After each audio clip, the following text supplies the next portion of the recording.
Hello again, baseball fans. It's been a while. So while I don't have a team in the Fields of Dreams League. I've been invited to broadcast a few games. So I thought it'd be a lot of fun to get back to it. I love the Fields of Dreams League. I just kind of dropped out away to just follow some other projects that I'm doing, getting back to some older baseball.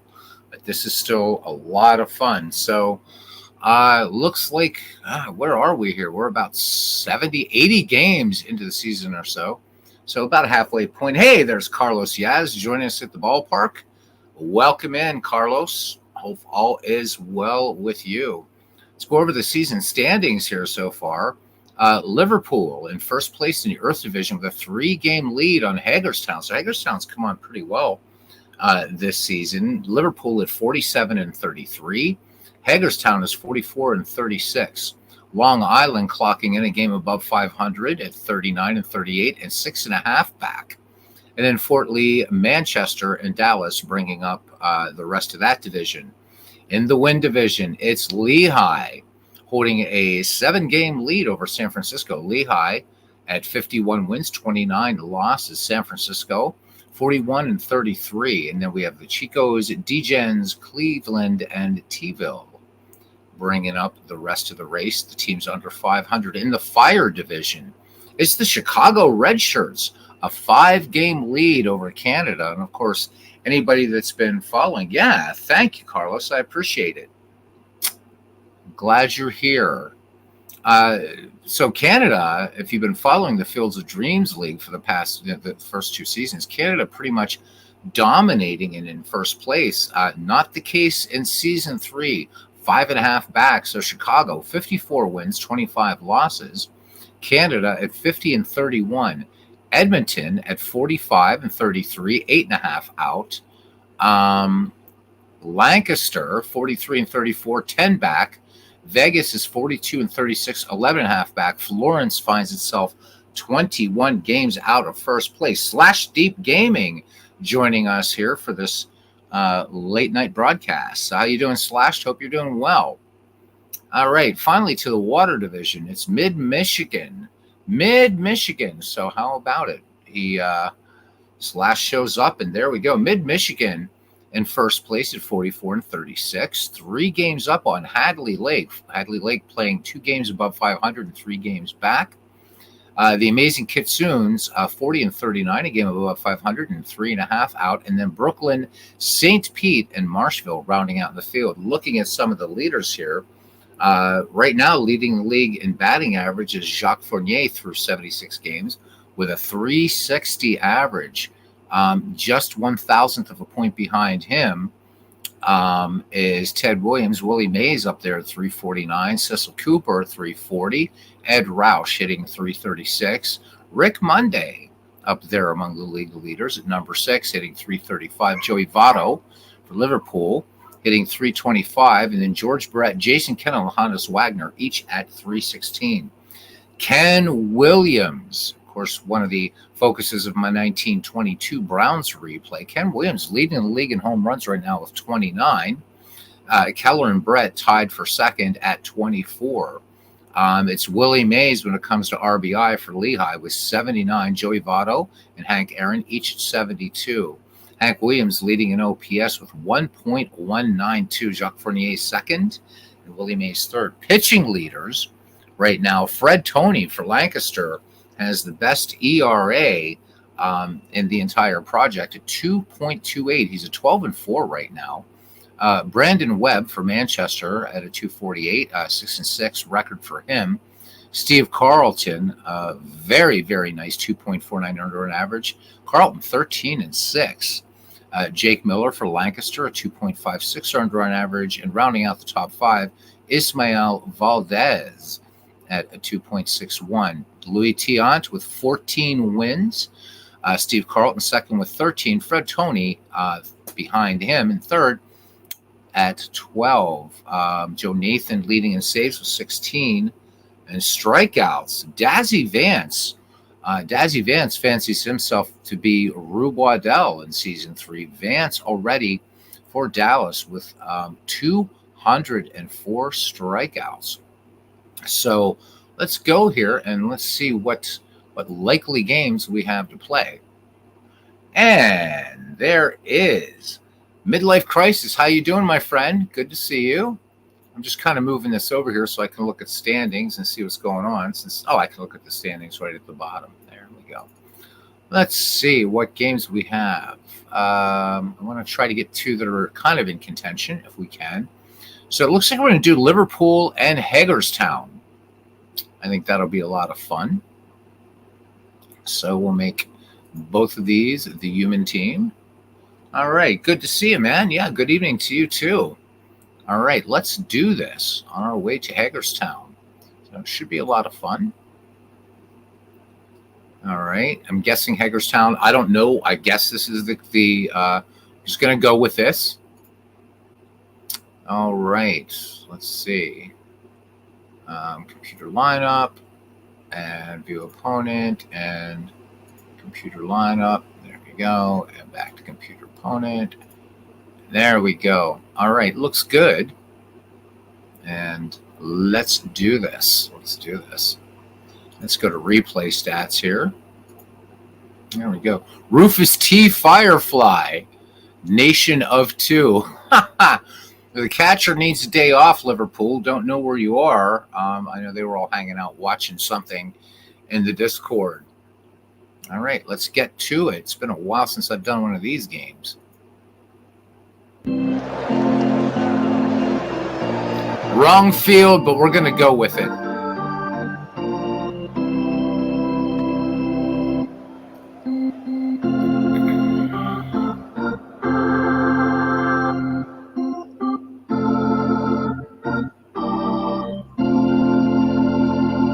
All right, and we're going to see Liverpool taking on Hagerstown. Whit Wyatt will take them out for Liverpool. 6 starts in the year, and he is 2-4 with an ERA of 3.61. This will be his first start against Hagerstown. Opposing him will be David Price for the Hagerstown Braves. 5 starts in the year for Price. 3 wins, no losses, and a great ERA, 2.34.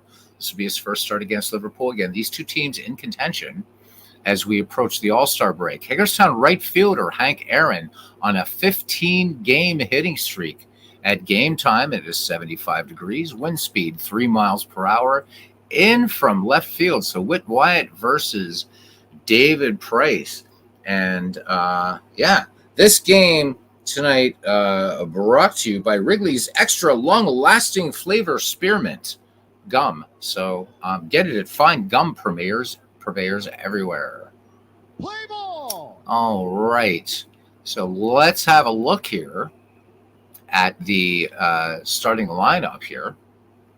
So leading off in left field for Liverpool is Al Wingo.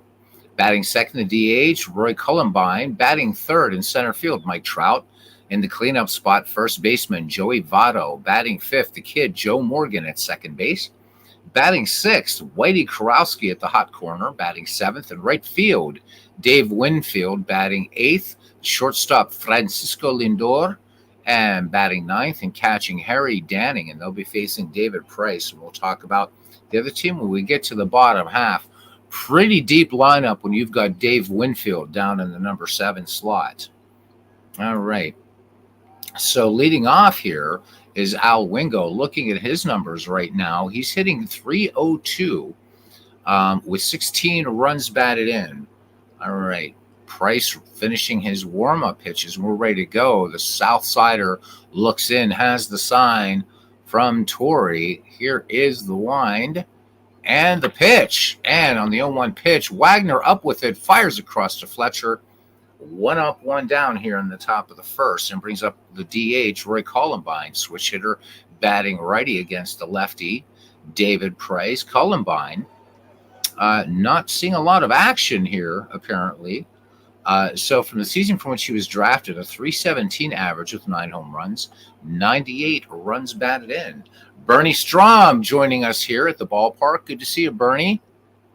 David Price has the sign, and we've got Joe Torrey back there catching for the Hagerstown Braves. 1 away. Price wheels and deals. The 3-0 pitch, and this one missing. Columbine didn't even move the bat from his shoulder. So a runner aboard here for Liverpool in the top of the first, and it brings up Mike Trout, definitely Insta Hall of Famer, hitting 279 in the season, 6 home runs, 53 runs batted in. Columbine at first, not necessarily a threat to steal. Price does check the runner, first baseman Fletcher, trying to keep him honest over there. 3-2 pitch, and this one drilled to right, and Columbine's going to come in. Trout going for 3, and the throw hits Wagner. Cutoff man, Mike Trout with an RBI triple. It's Mike Trout's 9th triple of the season, and Liverpool tallies one here in the top of the first.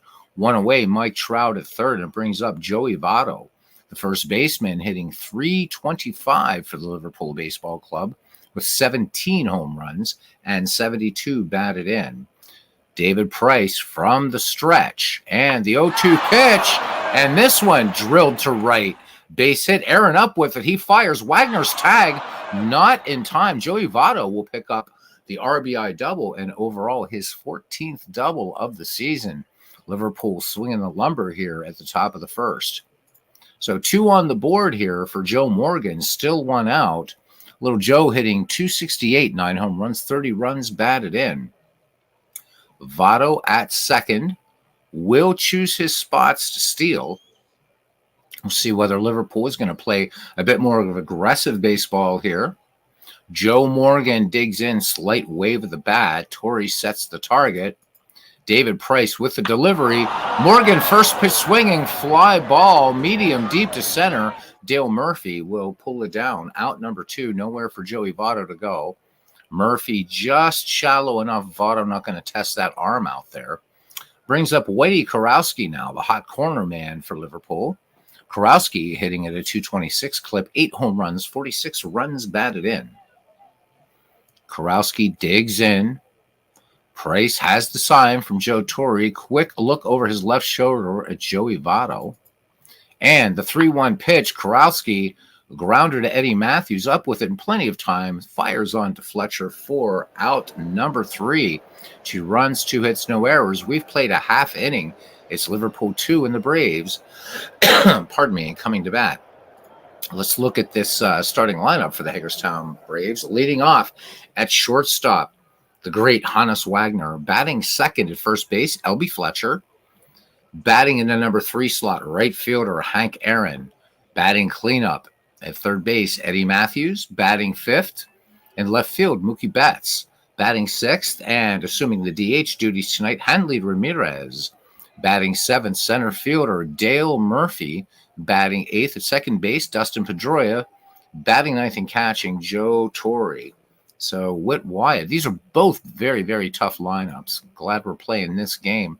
Hannes Wagner hitting .316, 42 runs batted in for Wagner. Wagner also with 26 steals on the season. All right. Whit Wyatt ready to go. The 0-2 pitch. And Wagner, big cut and a miss, strike 3. So chalk up a K for Whit Wyatt as L.B. Fletcher, the lefty, strides to the plate.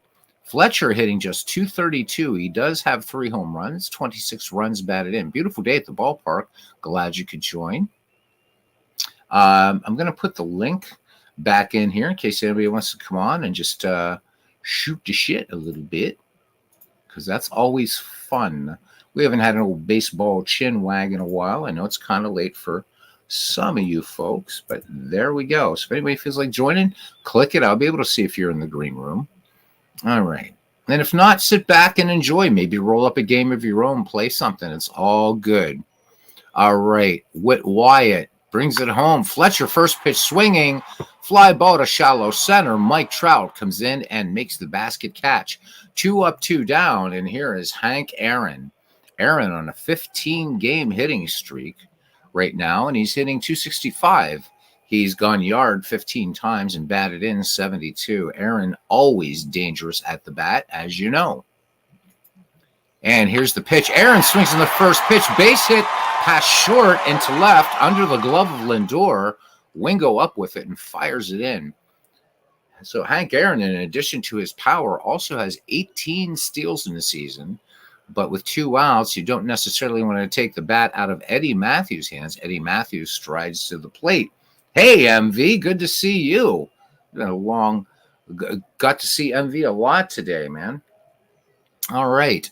So Eddie Matthews is hitting 286, 15 home runs, 56 runs batted in. Hank Aaron on first. Liverpool tallied 2 in the top of the first. Wyatt brings it. Aaron was off and then just faking, gets back to first. Pitch out, but Hank Aaron just trying to test the battery here a little bit of Liverpool. All right, the 1-0 delivery. Matthews, big league pop-up on the infield. Lindor and Joe Morgan converging. Lindor waves him off and makes the catch for the final out. No runs, 1 hit, no errors, and a man left on. We head to the top of the second inning. It's Liverpool 2 and Manchester, Hagerstown, nothing. I see MV in here, and I'm automatically thinking Winchester. All right, Dave Winfield, Francisco Lindor, and Danning due up. All right, Winfield hitting again in the 7th slot. Deep lineups for both of these teams. I mean, you've got Dale Murphy batting 7th for Hagerstown. You got Dave Winfield batting 7th here. Winfield, decent, hitting 251 right now, so he's kind of on pace. 7 home runs, 25 runs batted in. Playing right field today. We'll just go ahead and let this quick play. All right. And long fly ball center field. Murphy makes the diving catch, tumbling end over end, and holds up the ball and saying, I've got a little snow cone in the glove. So 1 down, and here's Francisco Lindor. Lindor hitting 240. He has 5 taters, 28 runs batted in. Lindor digs in from the right side. Price with the rosin bag, gives a little bounce, tosses it aside, peers in, has the sign from Joe Torre. And here's the pitch. Lindor, easy grounder to Wagner, fires on to LB Fletcher for the 6-3 putout. So 2 up, 2 down here for Liverpool in the top of the second inning, and it brings up Harry Danning. Danning hitting 251. He has a home run, 24 runs batted in. The 2-2 pitch, Danning straight up the middle, a seeing eye single. So first hit there, or for the third hit, I should say, for Liverpool in the game. Danning aboard. Danning not a threat to steal at all. 1 stolen base in the season from which he was drafted. And here comes Al Wingo, the left fielder.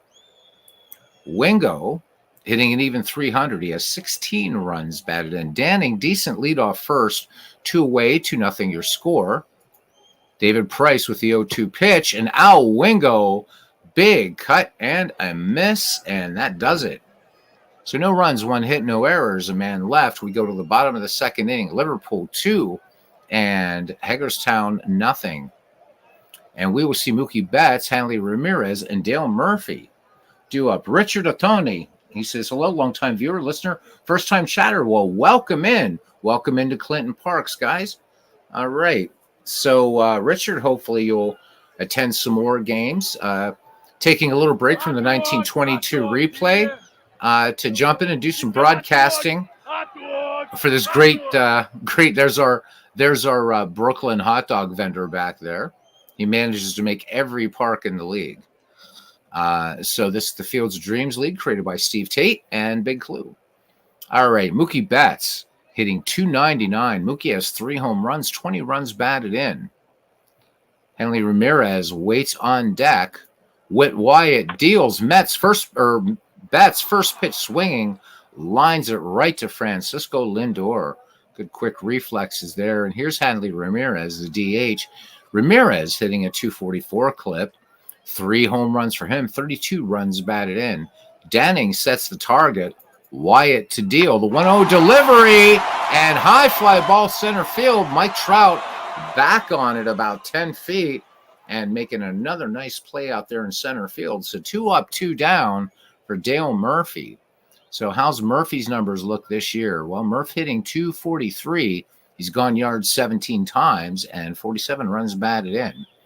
So the Braves wanting to get a number up there on the bottom of the second inning. Don't want to let this Liverpool team run away from you.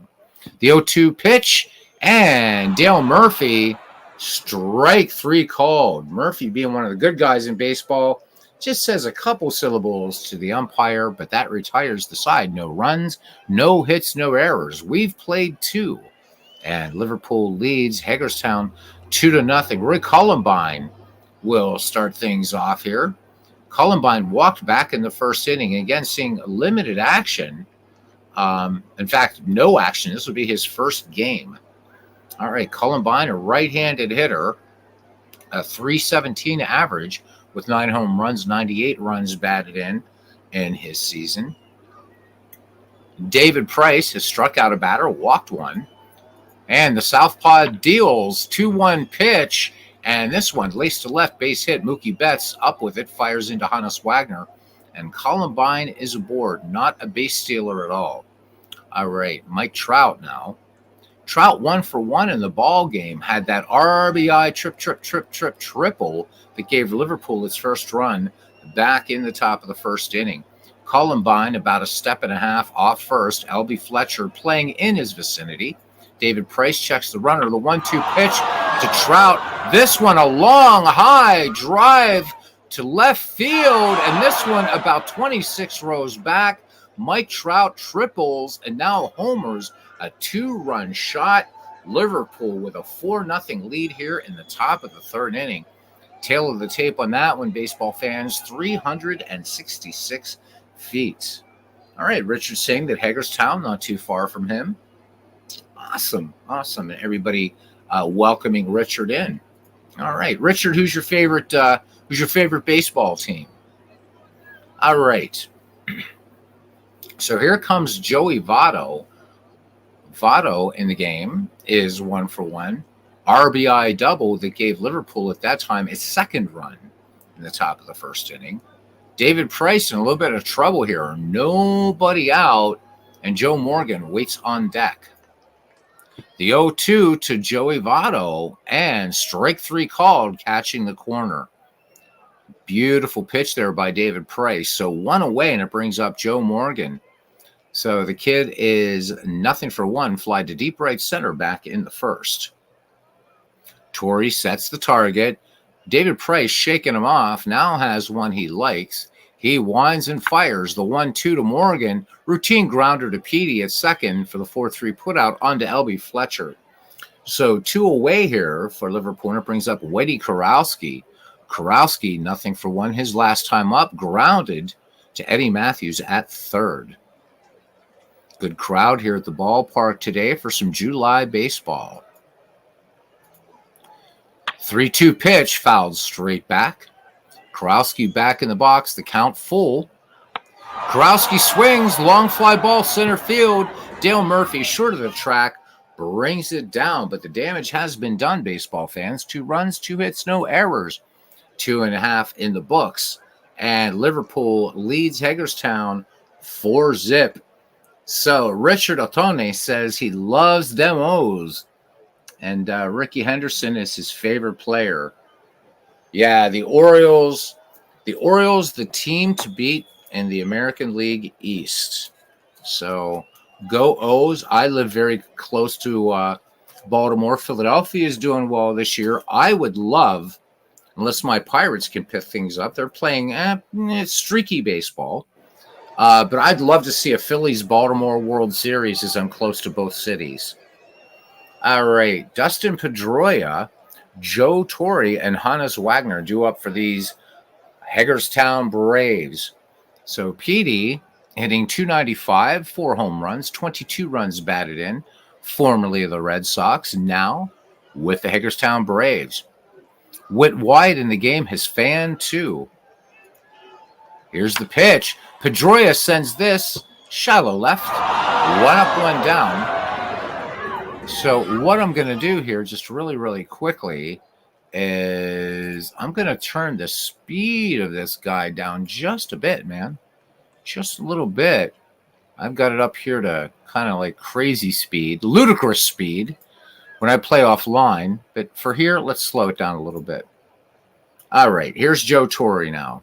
Torre hitting .288, 2 home runs, 20 runs batted in. Bases empty, 1 away, 4-0 Liverpool lead. as Whit Wyatt deals the 0-2 pitch to Torrey. Torrey, this one catches the inside corner, painting the black. 2 down, and that's the third K for Whit Wyatt in this game. Back at the top of the order now for Hagerstown and Hannes Wagner, and now that's a little bit too slow for my liking. So we're going to speed it up just a little bit, trying to find that sweet spot on the virtual Louisville Slugger here. There we are. All right, let's see if this one works. All right, Phil's just dropped a 6 spot on Colorado to come back. Now 8-3 Phil's. Philly's tough this year. My Buccos beat a good Braves team tonight, so happy about that. But midlife crisis, I know, big Phillies fan, so I'm thinking Philadelphia-Baltimore World Series would be great, just great. Counting on the Dodgers to crumble again. I mean, they're dominating the National League West, but they've been doing that, so no new news there. All right. Wagner, Aaron, and Mookie on the same team. That's formidable. Absolutely, Richard. The way this league is set up is a lot of fun, and they are in the third season of it.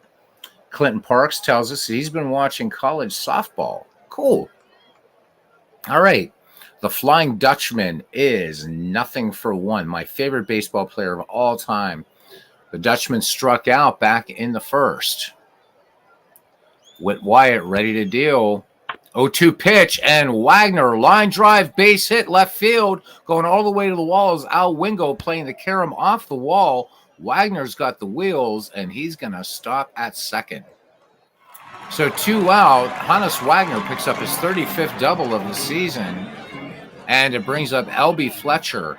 Fletcher flied to shallow center back in the first.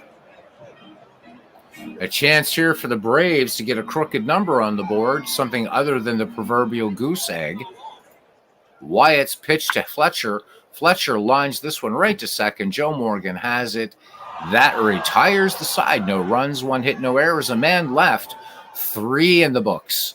And Liverpool leads the Braves 4-0. Yeah, not much competition in the National League West. You're absolutely right. Richard, the American League East, much tougher. I think toughest division in baseball. National League Central starting to get a little tougher, but the American League East, that's just a beastly division, man. Midlife Crisis says that Bryce Harper hit a 3-run bomb straight down the left field line, swung late and hit it a mile high. Coors Field. Gotta love Coors Field, right? All right. Man, this is still too slow. I'm so used to out-of-the-park baseball, which is faster.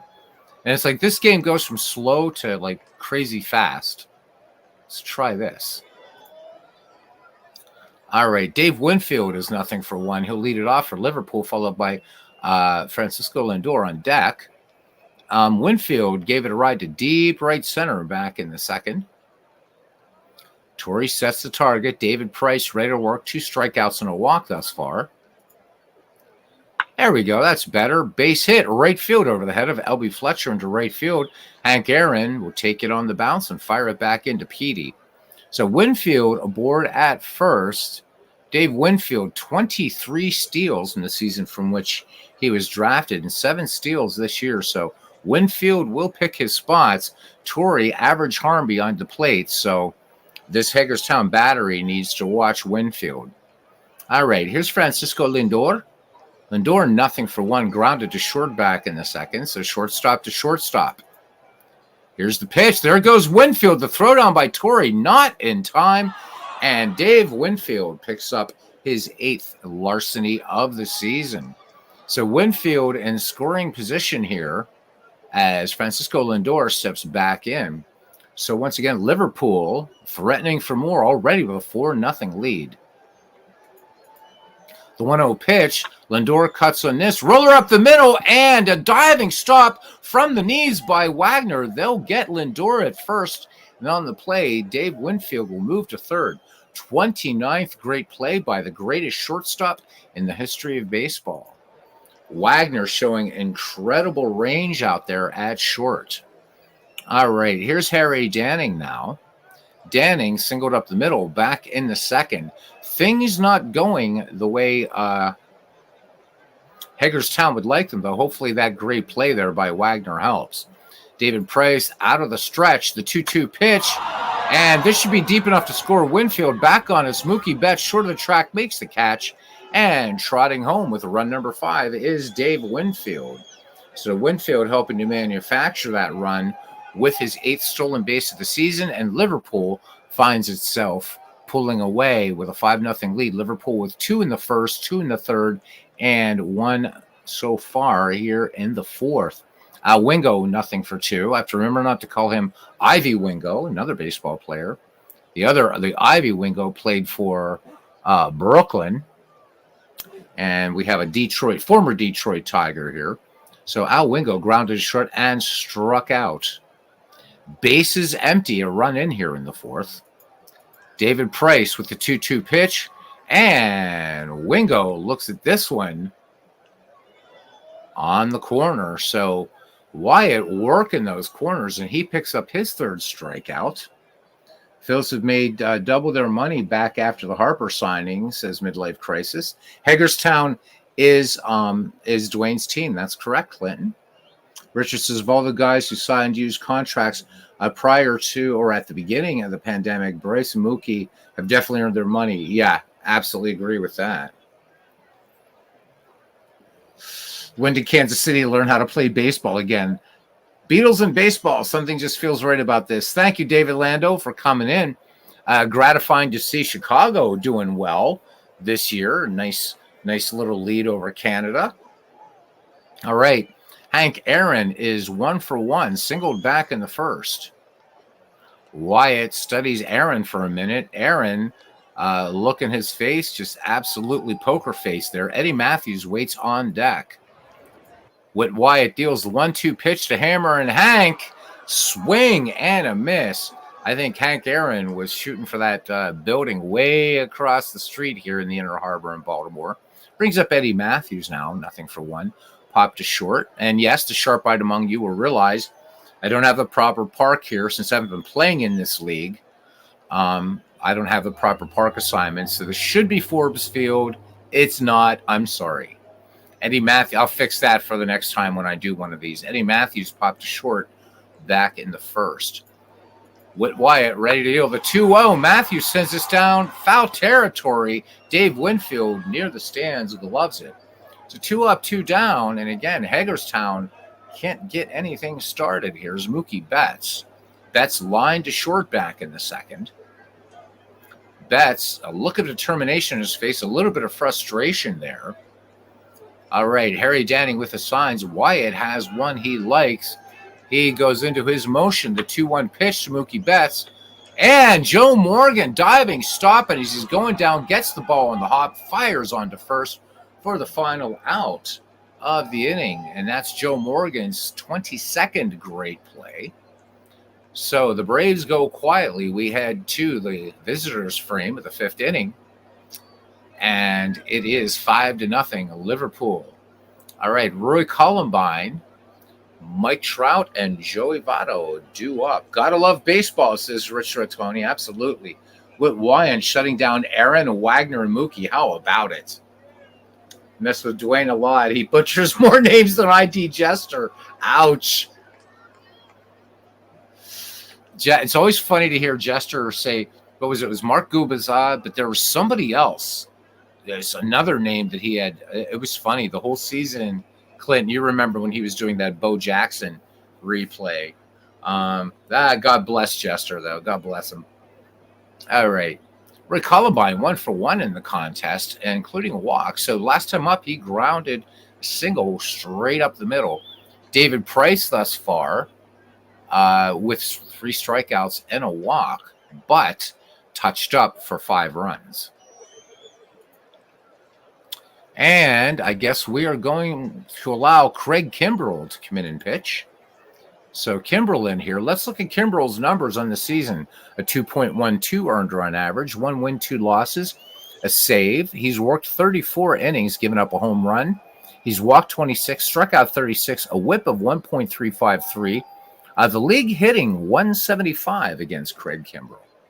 All right, the lefty Columbine back in there. And we are ready to go again. 2-0 pitch. And this one, line drive, base hit.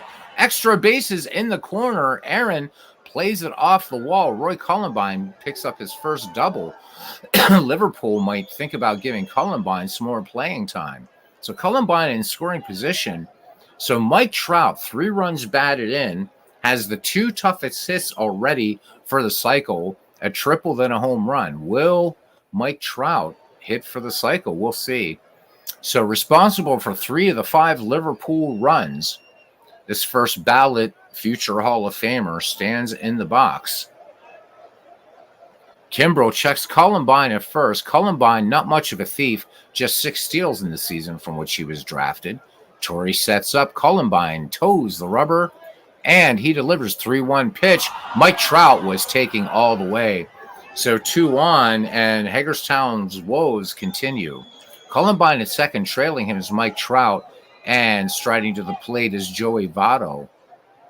Votto in the game is 1 for 2, had an RBI double back in the first, struck out in the third. Kimbrel rubbing up the ball, ready to deal. 2-2 pitch, and Joey Votto, big swing and a miss. So 1 away, and it brings up Joe Morgan. Joe Morgan, a rather frustrated 0 for 2. As Clinton Park says, his bane is Felix Milan. Or Milan, actually. It's Felix Milan. If it was Italian, it would be Milan. So Felix Milan. Everybody pronounces Steve Foucault's name differently. That's a fun one. So I call him Foucault, and I'm probably mispronouncing it because at university I studied a great philosopher, Michel Foucault. So I see that name, and I see Michel Foucault.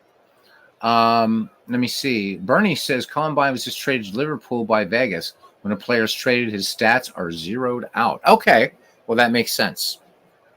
I think it should keep the stats, but what the hell do I know? All right, here's the lefty Joe Morgan batting with 1 down and 2 on. Liverpool enjoying a 5-0 lead. Kimbrel deals 0-2 pitch. Joe Morgan cannot catch up at that one. Took a called third strike. Kimbrel dropping a little fastball in there. So 2 away now for Whitey Kurowski. Kurowski is grounded out, and he has flown out.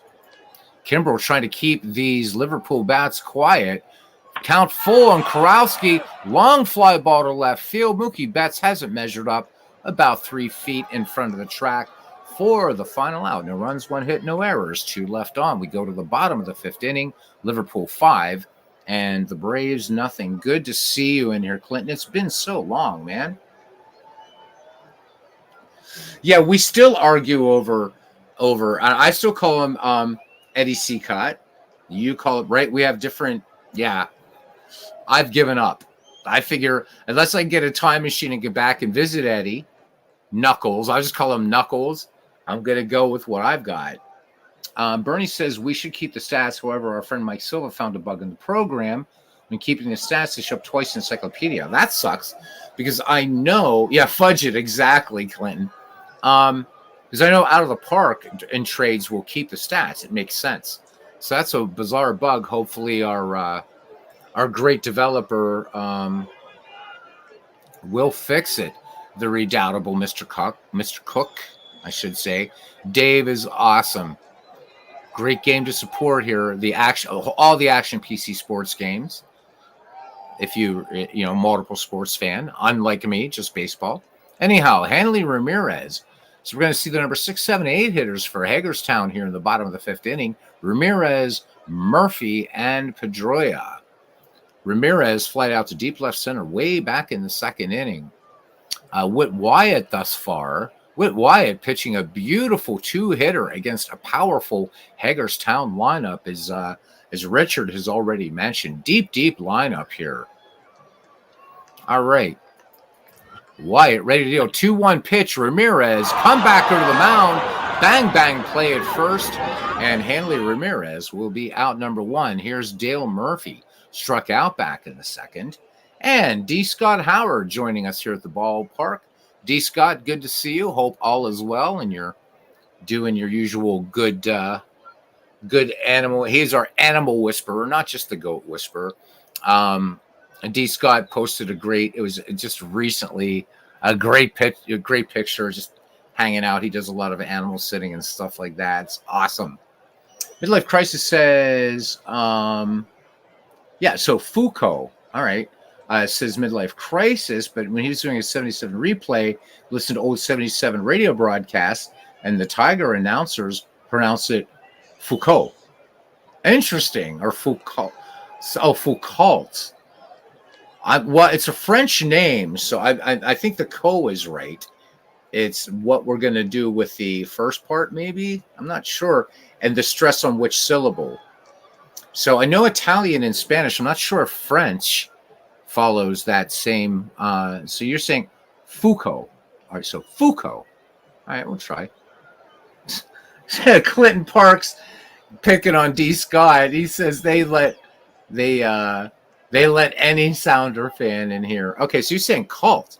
That's interesting. That'd be the first time I've ever seen a French name pronounced with the LT at the end. All right, we'll go for it. We'll switch back and forth. I don't pretend to be good with names myself either. I try to. Eastern European names and German names get me. All right, here's Dale Murphy. I can do Irish names, though. Oh, yeah, and Italian names. All right, Dustin Pedroia waits on deck. Whit Wyatt, 0-1 pitch, and Murphy scorches this one to left field. Solid wood on that one. Al Wingo up with it, gets it in. Murphy aboard. Dale Murphy, no steals thus far this season. Only 9 in the season from which he was drafted from the Braves. And here's Petey. Petey has some speed if he can get on base, but he flied to shallow left center back in the third. Danning sets the target. Wyatt with a quick glance at Murphy, and he comes home with a 3-1 pitch behind Pedroia, and Pedroia takes ball 4 low and inside. Braves trying to get some momentum going here in the bottom of the 5th inning with 2 on. Murphy at second, Pedroia at first. Joe Torre, nothing for 1, struck out in the 3rd. So Torre is swinging the bat, puts Hagerstown back in this ball game. Wyatt ready to deal the 0-2 pitch. Not going to happen this time. Fouled toward the seats, first base side. Votto giving chase. Will he have enough room? Reaching into the stands. And just misses it. Mrs. MV in the ballpark tonight. Catches it in her Victorian haberdashery. All right. Torrey back in the box. The 0-2. Torrey swings, long fly ball right field, but it's not going to carry. Winfield at the track makes the catch. Murphy will hold at second. Runners do not advance, 2 down. Back at the top of the order now for the Hagerstown Braves. And Hannes Wagner. Wagner with a double his last time up. It was wasted, though. All right, Whit Wyatt ready to deal. Working on a 3-hitter.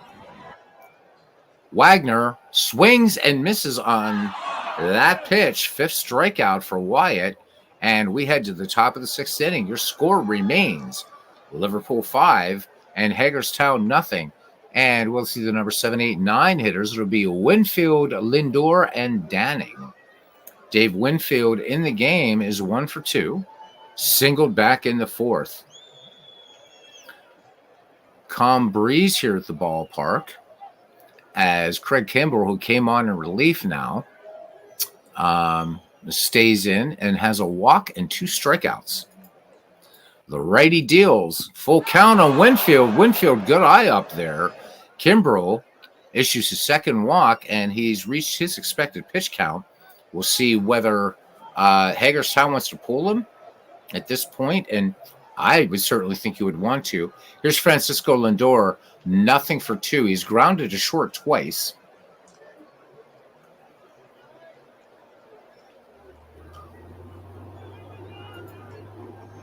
All right, Kimbrell stays in. There goes the runner. And this one, a bad throw by Torrey, gets past Wagner.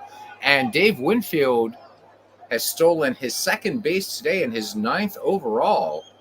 Winfield, easy to ignore out there. You think of him as a great hitter, but pretty good wheels by Dave Winfield. So camped out at 3rd, potential 6th run for Liverpool, just 90 feet away. And again, I'm going to put this, if anybody wants to come on and just talk some baseball, we haven't done that in a while. I'll put this in here. Please don't be shy. There we go. in a second. Churning. There we go. All right, here's the lefty Lindor now. So Kimbrel in some trouble. Don't know if he can work out of this one. Starting to look a little bit fatigued out there. The 1-0 pitch, and that one missing down low. So runners at the corners, nobody out for Harry Danning. So, and again, none of the managers here. I do allow the managers to manage in real time if they want to.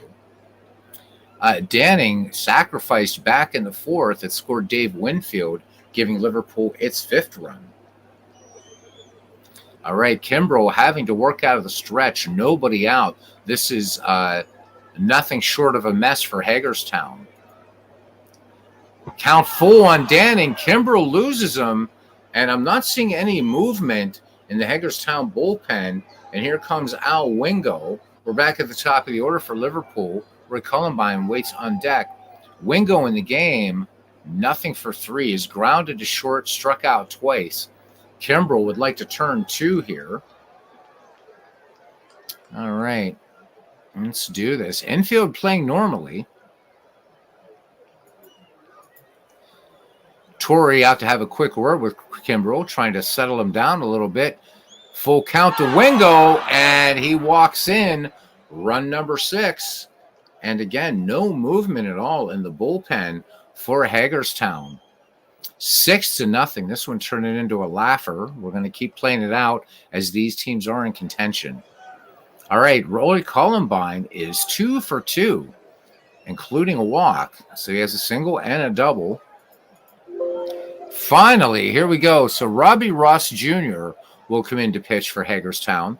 Looking at Ross, the lefty this season with a 2.93 earned run average, 3 wins, no losses. He's chalked up a save, 30 2/3 work, 16 hits surrendered, 19 walks, 23 strikeouts, a 1.141 whip. The league hitting 154 against the lefty. So late of the Boston Red Sox.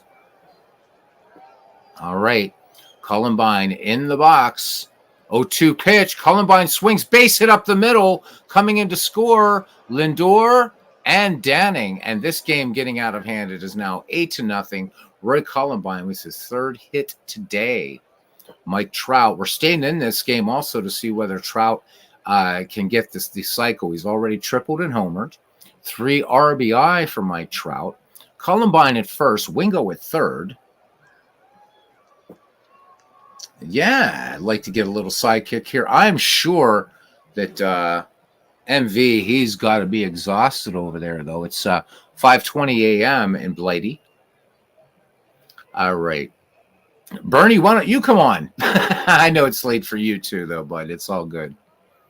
All right, here we go. 1-2 pitch. Trout sends us down the line to right. Aaron in foul territory, and this one just make the seats. So Trout can have another chance here. Single or a double. 1-2 pitch. Mike Trout swings. Slow dribble up the third base line. And they're going to go to Pedroia to get Cullenbine. Into score is Al Wingo. It's 9-0. And this is just absolutely disaster for these Hagerstown Braves. Liverpool right now at 47-33. Hagerstown at 44-36. So certainly no slouch, but even the best teams get blown out occasionally. Mike Trout on at first, and here's Joey Votto. Joey Votto has an RBI double, but he's also struck out twice. Robbie Ross trying to get a K right here if he can, or a 2-ball even better, and he'll take the strikeout. Joey Votto goes down on strikes, and here's Joe Morgan. Morgan, an uncharacteristic 0 for 3. He has struck out, ground out, and he has flown out. Robbie Ross peers in, shakes off Torrey, has the sign he likes, has a quick look at Mike Trout at first. The southpaw deals the 2-2 pitch. And Joe Morgan, big swing and a miss. So the strikeout ends the inning, but 4 runs, 1 hit, 1 error, 1 left. Bottom of the 6th inning. And it's a big difference in the score. Oh my goodness. So Bernie says, I'm in bed listening to the broadcast. He says his wife would be thrilled. I would say sleep with one eye open if she knew. All right, LB Fletcher will lead things off there for Hagerstown, the 2-3-4 hitters. Fletcher, Aaron, and Matthews, and keeping these big bats quiet. Whit Wyatt in this game thus far, pitching a beautiful 3-hit shutout for Liverpool. Liverpool is stranded 5, Hagerstown 4 thus far. All right, Port Cider, LB Fletcher, nothing for 2. He's flown out and lined out. Whit Wyatt deals the 1-1 pitch. This one a little dribbler, taken on the high hop by Karowski. He's got to rush his throw, and LB Fletcher beats it out. Could this be the catalyst? Second poor play on Whitey Karowski today, 18 overall in the season. All right. So the organist playing the charge here for these Braves, trying to get something going. Hank Aaron 1 for 2, struck out back in the 4th. Fletcher on at first, again, not known as a base stealer. Wyatt brings it. The 1-1 pitch, Aaron connects. This could be a 2.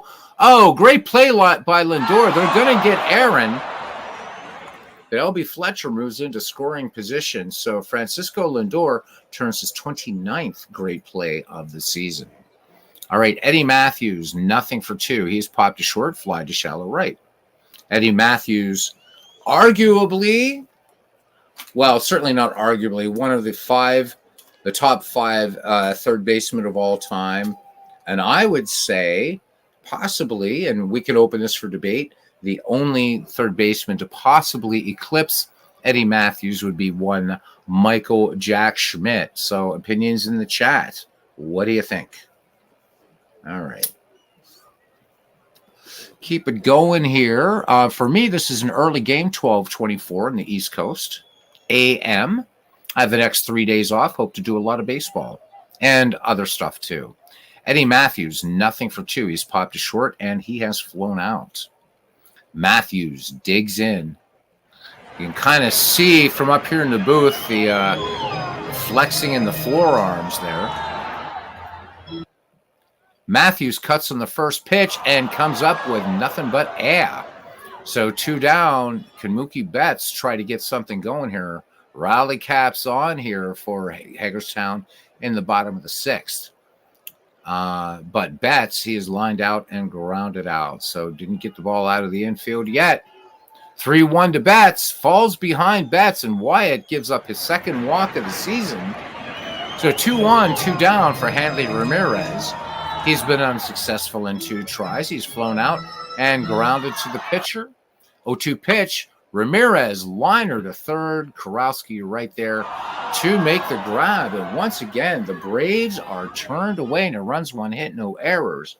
6 in the books here, and it's 9-0 Liverpool. All right. So Liverpool, they're talking football over there, or to some of you, soccer. So trivia, Paul McCartney's football team is not Liverpool, but Everton. So don't know if any of you guys know that little bit about McCartney. He's a big Everton supporter.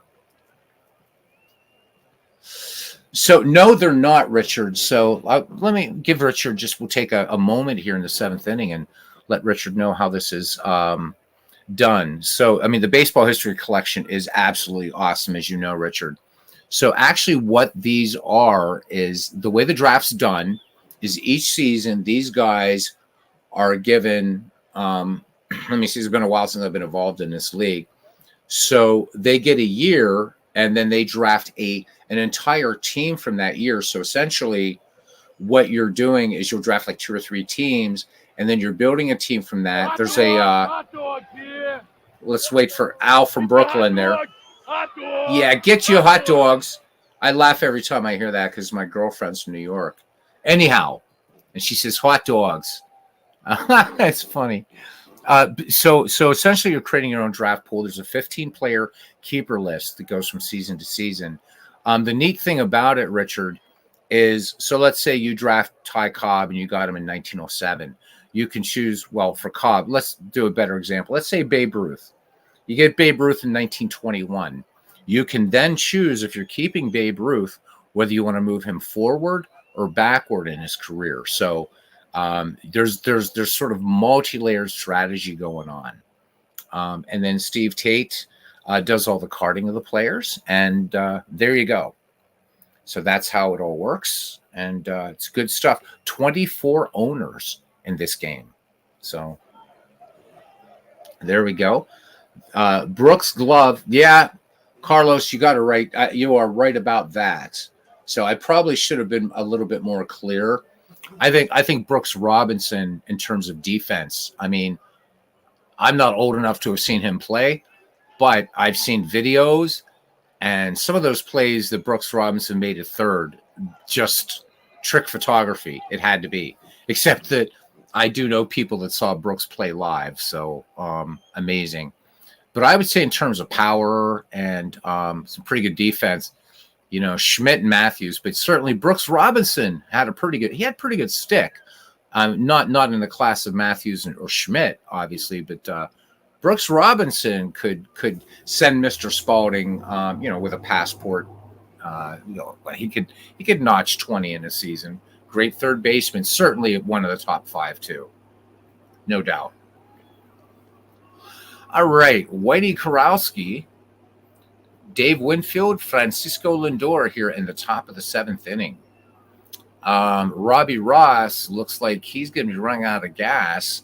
Hagerstown would like to see him get through this inning, and with a 9-run lead, might as well try to take a few for the team. 0-2 pitch. Kurowski swings. Fly ball, center field, routine for Dale Murphy. Scored that F8 at home. And here's Dave Winfield, 1 for 2 and 2 stolen bases and walked. So Winfield having a pretty good day at the plate. Ross deals, 3-2 pitch, and Winfield looks at a called strike 3. So big strikeout there by Robbie Ross. Out number 2 for Francisco Lindor. Lindor walked back in the 6th, 0 for 2 overall. Ross with the pitch, 2-1. Lindor lines this one up the middle, past Pedroia into center field. Base hit. Dale Murphy takes that room service bounce, 2 away, and here comes Hannes Wagner. Hannes Wagner, making his 14th poor play of the season. So I thought that went by Pedroia, but it looked like now on replay, under the glove of the Flying Dutchman. And here comes Harry Danning. Catcher 1 for 1 for Liverpool, walked his last time up. Sac fly RBI back in the 4th that scored Dave Winfield. Lindor at first, 7 stolen bases this season. Ross has a check on Francisco. The pitch. Danning, he loses Harry Danning. So 2 on, and at least in this announcer's opinion, a little slow to work that pen. But again, I guess 2 with a 9-0 lead. Once again, maybe they're going to let Ross just throw out there. They do have a firepower to mount a comeback. We are only in the 7th. And there we go. Just as I say that, we have Koji Uehara coming in to pitch. Let's look at Uehara's numbers very quickly in the season. A 1.61 earned run average. He's 1-0. He has 6 saves. In 28 innings pitched, he's given up 10 hits, 2 home runs, 8 walks, 25 strikeouts. Look at that whip, 6.43, and a 115 batting average against. Wow. All right, Uehara's finished his warm-up pitches, ready to go. Francisco Lindor at second, trailing him. Harry Danning at first. Liverpool with a commanding 9-0 lead. Here's the delivery to Al Wingo, who is 0 for 3. Wingo cuts on this. Fly ball down the right field in the corner. Hank Aaron grabs it. 7th inning stretch time. It is 9-0.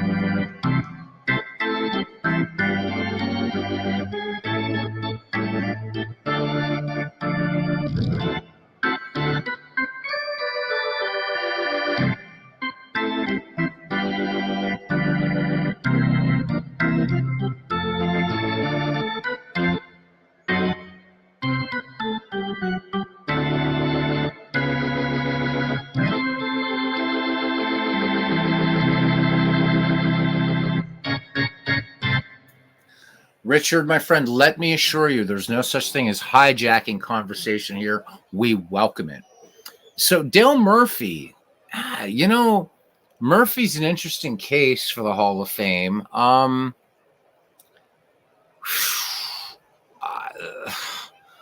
think Murphy is kind of, and again, I know guys, but I have to use this as kind of the measuring stick here. Harold Baines is in. Murphy with a bit more pop and everything. If you're going to put in Harold Baines, I think Dale Murphy is a very good player. But again, it's kind of like borderline. I think there's some other players. I think Dave Parker should be in, and he's not. I think there's probably a clear case for Dave Parker and Bill Madlock. Lou Whitaker, not in there yet. Dale Murphy, kind of on the border, as we say in Italian, mezzo mezzo. So Carlos says, Parker should be in, says Richard. Carlos, Murphy had 4 or 5 years, and he's one of the good guys in baseball. Baines in the Hall of Fame. I mean, look, very good player, lifetime 301 hitter, but I don't know. I'm old school, and I think the Hall of Fame should be the best of the best. And Rogers Hornsby had a rather prophetic quote. He said, the Hall of Fame, and remember, Hornsby, not a first ballot Hall of Famer, kind of hard to believe, one of the immortals of the game.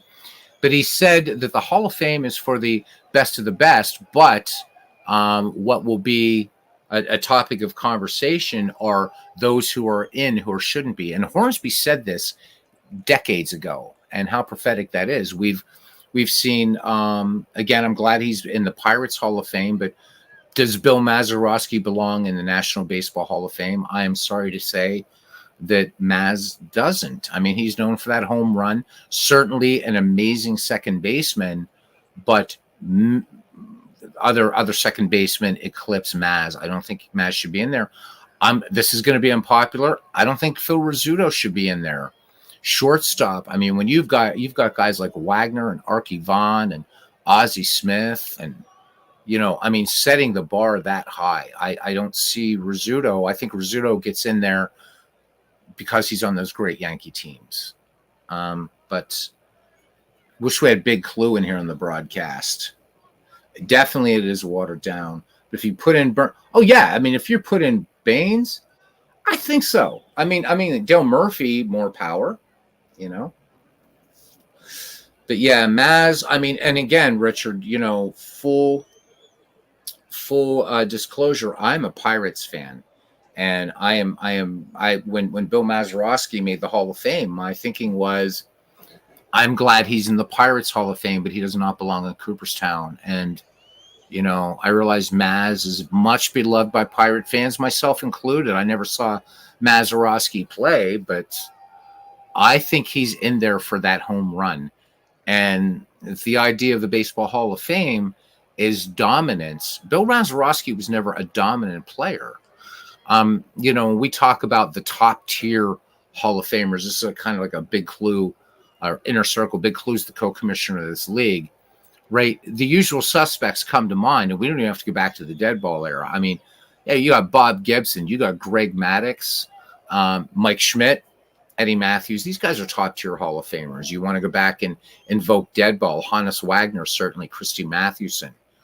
But, those names, you're not going to argue. Rogers Hornsby, Mantle, whatever. But when you get to Maz, when you get to Rizzuto, it's watered down. It's watered down. It definitely is. Mike Trout, definitely first ballot. Mike Trout doesn't get on the first ballot. Somebody's smoking some bad stuff. All right, here's Dale Murphy. We have the bottom of the order coming up for the Braves. Murphy, Pedroia, and Torrey.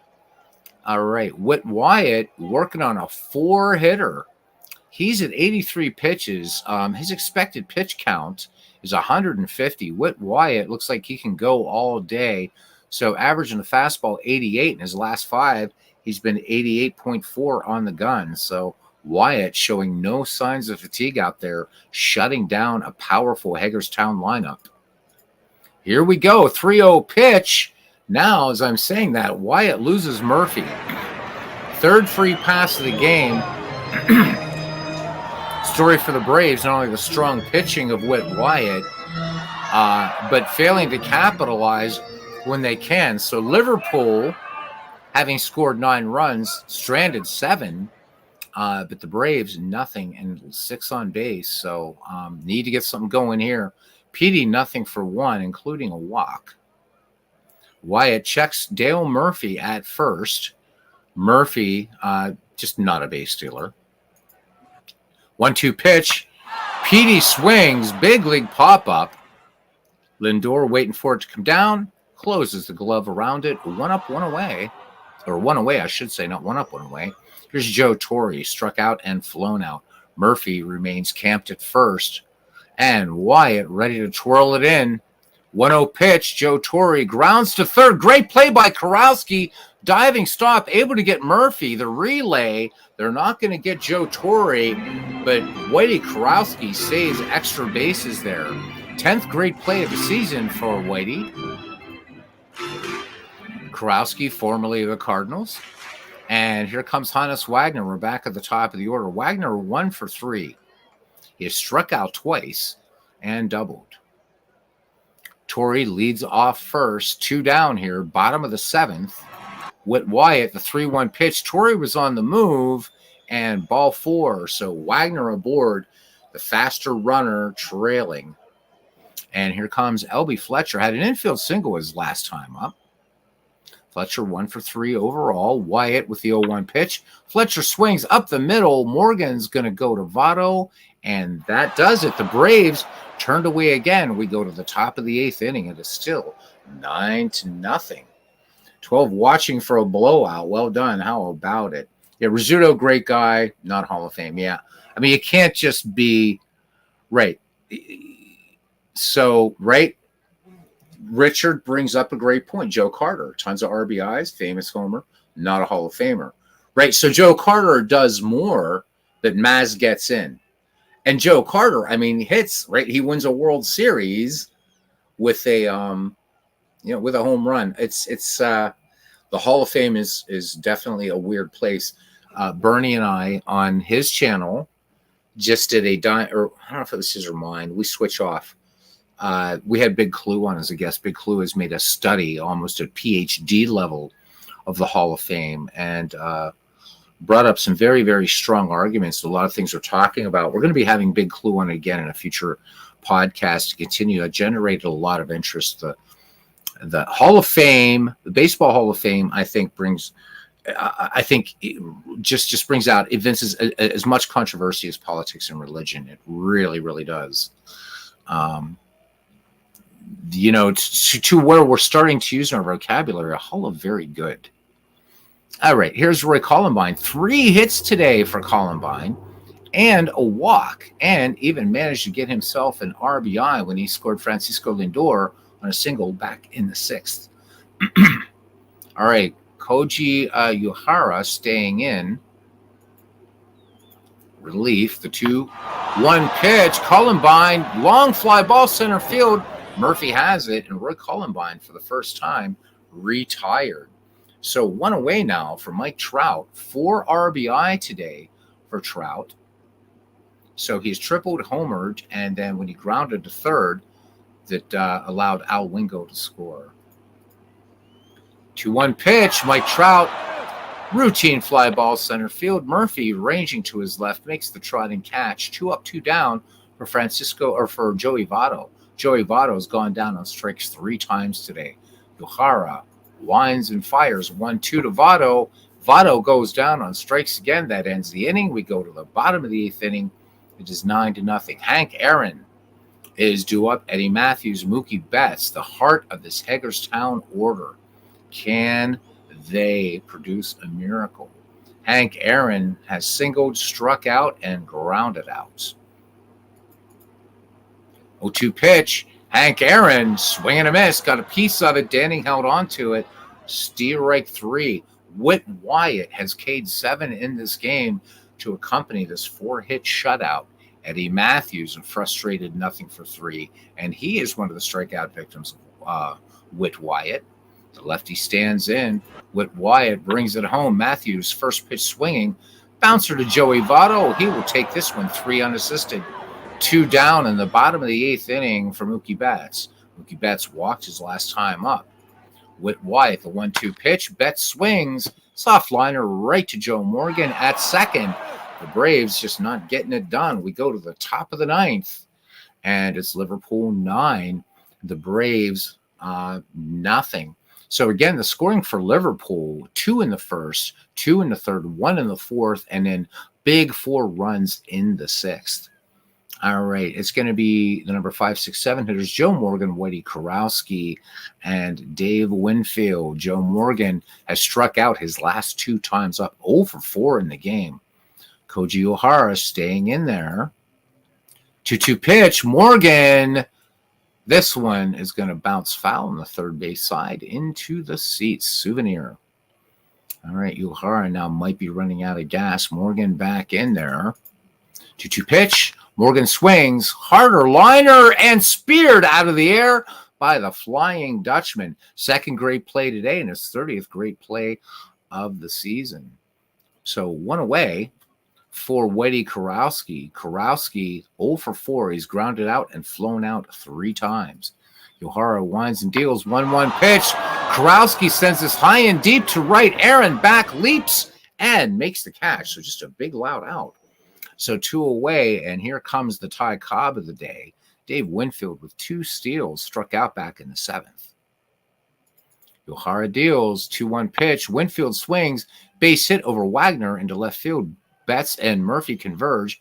Betts gets to the ball, fires back in. Dave Winfield, is he going to try for another steal? Here comes Francisco Lindor. Singled up the middle, back in the 7th. He is 1 for 3. Ohara, Torrey out to have a quick chat back behind the plate. Ohara deals. Lindor sends this in foul territory. This one will make the seats. All right. We'll go back to a 3-2 count. Here it comes to Lindor. And Ohara loses Lindor. So 2 on, 2 out. And the speedier Winfield, where they have to lose, was 9-0. Winfield at second, Lindor at first. But with this kind of lead, you don't really want to steal. Harry Danning, 1 for 1. He has walked twice in this game. And Phil Niekro is going to come in. So we're going to see a floater coming in here. Let's look at Niekro's numbers. Not so good in the season. A 4.65 earned run average, 1 win, 3 losses, 31 innings worked, 31 hits, 4 home runs surrendered, 14 walks, 16 strikeouts, a 1.452 whip, league hitting 270 against Phil Niekro. So Niekro trying to get this third out here, and Liverpool looking for double digits in runs. They already have him in hits. Torrey sets the target. Joe Niekro lets it go. Danning swinging on the 0-1 pitch, sending Murphy back toward the track, makes the catch. We go to the bottom of the 9th inning here. And Hagerstown, to say they have a lot of work to do is probably the biggest understatement of the season. It's going to be Hanley Ramirez, Dale Murphy, and Dustin Pedroia. Whit Wyatt looking for the complete game shutout. Has some gas in the tank yet. Good for about another 40 or so pitches. All right. Dale Murphy waits on deck. Hanley Ramirez, nothing for 3. Line to third his last time up. Wyatt with the 2-1 pitch. Ramirez solidly stroked a left base hit. So it's base hit number 5 now for the Braves, and it brings up Dale Murphy, who is 1 for 2. Walked in the 7th. 0-1 pitch. Murphy swings, and Murphy turning on the Jets, picking up the double, his 20th of the season, as Trout able to get to the ball, but Murphy just tearing around first. So 2 in scoring position for Hagerstown. Can they put a crooked number up here at least? So Wyatt will have to work out of the stretch to Dustin Pedroia, who's nothing for 2, including a walk. Popped to short his last time up. Danning puts down the targets. Wyatt out of the stretch. Full count. And Dustin Pedroia, the big curve there, just absolutely buckled his knees. Beautiful pitch by Whit Wyatt to pick up out number 1. Here's Joe Torrey now. Nothing for 3. Wyatt from the stretch. The 1-2. Torrey sends this one to medium center. Trout has it, tagging at third, and holding is Hanley Ramirez. It's now down to Hannes Wagner to try to do something of biblical proportions here. Wagner with a double. He walked back in the seventh. Wyatt deals. Wagner swings, base it up the middle. 2 RBI double for Hannes Wagner. Pardon me. It's Wagner's 36th double of the season, his second of the day. 2 score, and the Braves indeed put up the crooked number here in the bottom of the ninth, but probably too little too late. 9-2 in favor of Liverpool, and here comes L.B. Fletcher.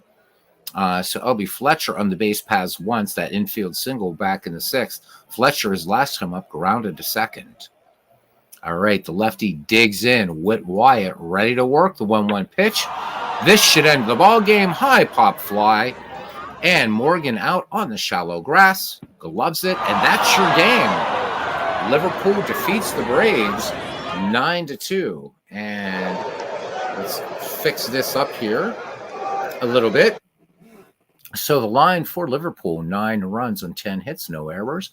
For the Hagerstown Braves, 2 runs, 7 hits, 1 errors. Liverpool improves to 48-33. Hagerstown falls to 44-37. Whit Wyatt went the distance, had that shutout going into the bottom of the ninth. Worked 9 innings, 7 hits, 2 earned runs, walked 4, struck out 8. His ERA now at 3.38. Hagerstown, David Price takes the loss. He falls to 3-1. Whit Wyatt, by the way, goes to 3-4. David Price worked 4 innings, 6 hits, 5 runs, all earned. Gave up a home run, gave up 1 home run, walked 1, struck out 3. His ERA now 3.26. Craig Kimbrell worked 1 in relief. And then Bobby Ross came in, Kuji Ohara, and Phil Necro. So your player of the game, Mike Trout, did not get the cycle, but player of the game, Whit Wyatt, and Mike Trout with the game-winning RBI. Kind of a non-stat these days. I love how in this report, after watching Bernie, I'm starting to use this one more rather than the one the game does. I love how just everything is here, the entire score sheet, stuff like that, and then, of course, the whole game recap. All right.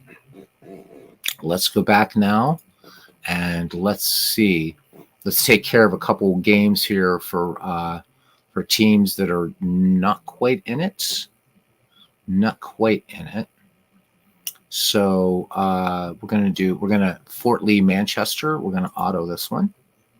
All right, Manchester edges Fort Lee 2-1. Mike Mussina picks up the win. He goes to 6-6. Juan Pizarro gets the loss, goes to 8-5. All right, Mid-Michigan and Florence again. Mid-Michigan in first place, but Florence 21 games out in its division. So we're going to auto this one. And Mid-Michigan takes care of Florence 5-1. Morris picks up the win. He goes to 4-6. Wilson takes the loss. 5-8 is his record now. Freeman goes 2 for 3 and hits his 11th home run. All right, Hadley, Lake, and Edmonton. Let's see, where's Edmonton in the standings? I might save this one and let somebody else play it, or we might do it. St. Pete and Brooklyn, these two teams kind of out of it by now. St. Pete edges Brooklyn 2-1. This was a 12-inning affair. Jeffries with the win. Hank O'Day gets the loss. And the save goes to Knable. San Francisco, Cleveland. San Francisco in the running. Cleveland out of it, at least at this time. But Cleveland edges San Francisco 4-3. Nick Altrock picks up the win. Stan Kovaleski gets the loss. Freddie Lynn went 3 for 4 with a double. Vegas and Lancaster. We'll think about that one. D-Gens and Lehigh auto. And D-Gens edge Lehigh 2-1. How about that? John Lester picks up the win. Dolph Luke gets the loss. Chapman with the save. Dallas, Long Island. And Long Island now 2 games above 500. Edges Dallas 5-4. Smoltz with the win. Maddox with the loss. That would have been fun just to see 2 former teammates battle against each other. Simmons 3 for 4 with a double and a steal. Not sure if you guys want to see another game. We'll go ahead and auto these out and we'll go to the next day. Hadley Lake, Edmonton. Edmonton over Hadley Lake 7-6. Valverde picks up the win. White the loss. Bell goes 3 for 4 with 2 home runs. 2 runs batted in. Finally, Vegas and Lancaster. Aaron Reed, how you doing? We'll look, Richard. We'll see if that's 2024 Craig Kimbrell. 1 second. We'll look at the bio on him. Vegas and Lancaster. And Vegas edges Lancaster 5-4. Rube Waddell picks up the win. Bucky Walters takes the loss. Steve Garvey 3 for 4. 2 home runs in the game. 3 runs batted in. And finally, Canada and Marshfield. Canada 7 and Marshfield 5. This one took 11 innings. Rolly Fingers with the win. Dave Danforth with the loss. And Marty McManus goes 2 for 5. Hits his 9th home run and 2 runs batted in. Let's look at Kimbrell and let's see what year he is. Where are you? There you are. Pitchers. There we go. Let's put him in alphabetical order and bio for Kimbrell. This is 2016 Kimbrell. All right. So I don't know if you guys is late. If you're up for another game, we'll do one more. If not, I'll just auto out another day and zip up the file and send it on to whomever will be doing next. So have a look. If there's a game you'd like to see, we'll do it. We'll make this community choice, or we can just call it a broadcast here. So looking at the standings, nothing's really changed. Lehigh leading in the Win Division comfortably by 7 games. Liverpool 4 up on Hagerstown. Mid-Michigan 4 up on the amazing Kitsoons. And Chicago 4.5 up on Canada. Let's see, who's Chicago playing? Are they playing today? They're playing Chicago and Vegas. I think that would be a good game, actually. Play 2. You like Banks Theory. All right, let's do Chicago and Vegas. I think that would be a good game. So we'll go ahead and let's go ahead and just do that, and then we'll auto everybody else out. All right. All right, it looks like we might have the right ballpark this time, which is nice. All right, I guess I'm doing just, and let's do the opponent, and that, and that, and that, and there we go.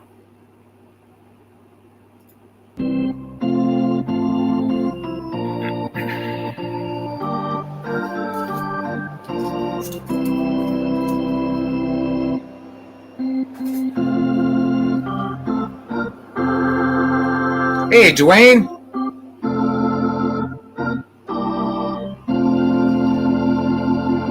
Yeah, Richard, that fire division is tough. Dwayne, you came in at the right time after the bloodbath. So, all right, baseball fans, welcome to historic Fulton County Stadium, where Hank Aaron broke probably the most iconic record in baseball, April 8th, 1974. Anyhow, Vegas will take on Chicago. Chicago on a tear. They've won 8 of their last 10. Joe Benz will make the start for the Vegas Stars. He's made 7 starts in the year. 3-5 has earned an average of 3.72. This will be his second start against Chicago. And against them, the Red Shirts, he's 0-1 with a 5.79 earned run average. Mort Cooper will take the hill for Chicago. Mort Cooper, late of the Cardinals, has made 19 starts in the year, 11-6, and an ERA of 2.93. So I think Vegas has its work cut out for it here tonight. This will be his third start against Vegas and 2-0 against them, and an ERA of 1. It is 90 degrees here in Atlanta, Georgia, but there is a breeze of 11 miles per hour going out to left field. So sultry here in Atlanta. And the man in blue says, Play ball. all right. And you guys got to give me a minute to fix this field, as it's a bit unsightly. So there we go. It's always a Zen exercise. So Dwayne, hope you're doing well, man. Got to talk to Dwayne a bit tonight. Dwayne's always, guys, got to check out that channel. Richard, I don't know how familiar you are with a lot of the content creators here in the community, but Dwayne Martz, premium stuff, man, premium stuff. All right. Yeah, this one's a little bit wonky, isn't it? Just take a minute here. Everybody grab a beer or whatever it is you drink. As I fix everybody up here. Always helps to have the pitcher on the hill and the catcher behind the plate. So this is just off center. This is going to be fun.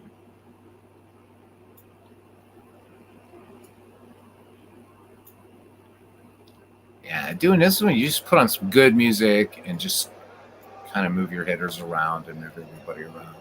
All right, let's not get crazy here. Everybody playing deep. No, I don't think so. All right. For those of you, when you set up ballparks in Action PC, don't forget about that little thing you saw me do there, reset labels. Saves you a lot of time. All right, let's fix this foul ground. I'm going to move these grandstands just a bit. All right, there we go. Top of the wall. And over. That's good enough. So also, Mike Silva, who created all those awesome ballparks for Out of the Park Baseball, has taken not all of his parks, but a decent amount of them. And they're available for Action PC. So if you're a member of our Discord, I'm sure that Mike would be very happy if you downloaded his ballparks if you're an Action PC player. Mike's done incredible work on those and has made Out of the Park Baseball, already a great baseball game, that much more fantastic just by his selfless work for his ballpark mod and the community and the uniform mod. Let's fix right field here a little bit. There we go. That looks better. There we go. All right. So let's look at the starting lineup here. This batting order for the Vegas Stars. Is that who I'm looking at? Yeah, it's who I'm looking at. Who am I looking at here? Yep, for the Vegas Stars. Leading off in center field, Cesar Cedeno. Batting second in left field, Ryan Braun. Batting third, the baby bull at first base, Orlando Cepeda. In the cleanup spot, Big Papi is the DH, David Ortiz. Batting fifth, one of my favorite ball players of all time, the Judge. In right field, Frank Robinson. Batting sixth, the shortstop, Corey Seager. Batting seventh, and he was doing Kate Upton for a while. Third baseman, Evan Longoria. And wow, so this is, that's an interesting, how do I say this? I know how to say the last name, Odor. Is it Rogned? Somebody tell me how to pronounce this guy, the second baseman. I have no idea. I know his last name is Odor, but is it Rogned? I've never seen that name in my life.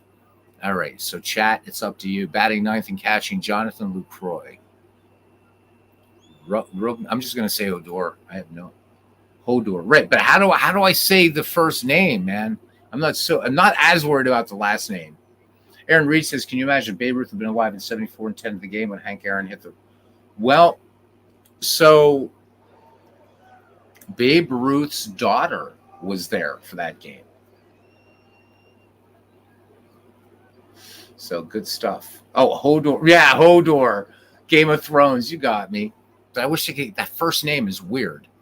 All right. Starting defense here for Chicago in left field, Rocky Colavito. So Colavito used to play for the Canada A's. In center field, Pete Reiser. Some say Reiser. I call him Pete Reiser. And I've heard Mel Allen say Pete Reiser. So I'm going to go with Mel Allen. In right field, Jeff Heath from first to third around the horn. We got Stormin' Norman Cash. We got the great Eddie Cocky Collins at third. Cecil Travis at third base. George Brett behind the plate. Yogi Berra. As Mort Cooper gets ready to face Cesar Cedeno. Cedeno hitting .240 in the season. 11 home runs. 27 runs batted in. Richard says agreed. Bruce support would have gone a long way, not just for Aaron, but for Maris also. And you know what? I think that I think that Babe Ruth would have absolutely loved it. That Hank Aaron beat his record. Aaron, if you want to come on, I'll put this on here. If you want to come on, hang out, talk a little baseball. Anyhow, keep the game going. But yeah, so let me put this. This is open for anybody who wants to come in. Okay. There's the link. I'll look for anybody in the green room that wants to be here. All right, Cedeno now in the box. A hot day here for Atlanta, and let's play some baseball. 2-0 pitch. Cedeno, hard grounder to Travis. Travis up and over to Cash for the 6-3 putout. 1 away, and we are underway. Vegas at 49 and 36. The Chicago Red Shirts at 54 and 25, 4.5 up on Canada. Here's left fielder Ryan Braun. Braun hitting just 178, a home run. 3 runs batted in. Mort Cooper wheels and deals. 2-2 pitch. Grounder to Eddie Collins. Ranges to right. Bare hands it. Fires on to Cash for the 4-3 putout. So 2 up and 2 down here in the top of the first for the Baby Bull. Cepeda hitting a healthy 304. 11 home runs. 48 runs batted in. Cooper into the wind and the 1-2 pitch. And Cepeda swings, long fly ball, riser back at the wall, leaps, makes the grab. Loud out for out number 3. So Vegas goes in order. We go to the bottom of the first. The Las Vegas Stars, nothing. The Chicago Red Shirts coming to bat. Looking at their batting order, leading off, the designated hitter, Edgar Martinez. Batting second and third base, George Brett. Batting third, shortstop, Cecil Travis. Batting fourth, Pete Reiser. Interesting to see him in the cleanup position. Batting fifth in right field, Jeff Heath. Batting sixth and catching, Yogi Berra. Batting seventh, Rocky Colavito in left field. Batting eighth at first base, Norm Cash. Batting ninth at second base, one of the greatest of all time, and we'll get Aaron in here in a second. Eddie Collins, called cocky because Collins never ever he never shied from talking about his skill on the diamond. But the thing about Eddie Collins is he could back it up. Looking at the starting defense in left field for Las Vegas, it'll be Ryan Braun. In center field, there's the Baby Bull. In right field, there's the Judge. From first to third, I'm sorry, the Baby Bull. Cesar Cedeno's out there in center. The Baby Bull's at first. All right, and there's unpronounceable first name Odor at second, as somebody knows how to say that. Maybe Aaron will, because it looks like Rugned Odor. I have no idea. All right, Corey Seager at short, and at third base, Evan Longoria. And I want to know, are you still with Kate Upton? Oh my God. Jonathan Lucroy is catching. All right, welcome. Right, if you're not bragging, if you can back it up, says Carlos Yaz. Guys, welcome Aaron to the broadcast. Hello. Hey, how you doing, man? Doing good. All right. It's by the way, his first name is pronounced Rugned. Rugned? Rugned. Sounds like something from, he sounds like a hobbit from the Lord of the Rings. Rugned Odor. Okay, so I knew the Odor because I knew the Odor. Yeah, I used to tutor Spanish, but the Rugned, it's what? Rugned. Rugned Odor. So Frodo, Sam, and Rugned set out from the Shire, right? Okay, awesome. There you go. So is Kate Upton? Oh, maybe it's Justin Verlander. I thought she was. I don't know, man. These guys. And then we got Paul Scanes with the Pirates. He's got a hell of a fastball and Sportnet porn stash, and he's a pretty. Well, he is, man. He's got that porn stash going on, man. You get that music. Wow. There you go. The porno mustache. Oh my gosh. Now YouTube. Paul Scanes. So they'll probably censor that. So, that's all right. YouTube, I'm not monetized, right. But YouTube, this is strictly for educational purposes only. Yes. Oh my God, I forgot the on deck batteries way back there. That's okay. He's fine. He's having a beer. He's got it. Look, there's a bucket of tar. All right, good. All right, here we go. Edgar Martinez will lead things off here. The DH. Always liked Edgar Martinez. Martinez hitting 279. Aaron, 13 home runs, 44 runs batted in. Joe Benz ready to deal. The 0-2 pitch. Martinez pops this one in the infield.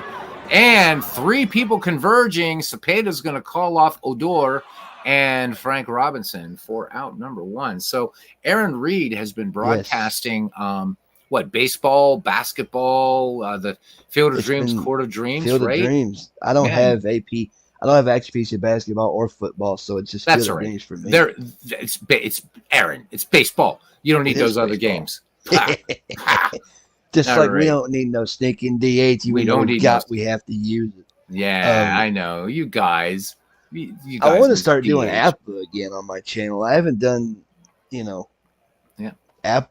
on YouTube in a while. Last thing I did with that was finishing my 1990 replay I did last year. Yeah, I just did a APBA stream last week, and those are always fun to do. I think you got it sounding on your end too. I do. Oh, thanks, man. Appreciate that. But go ahead. All right, here is George Brett.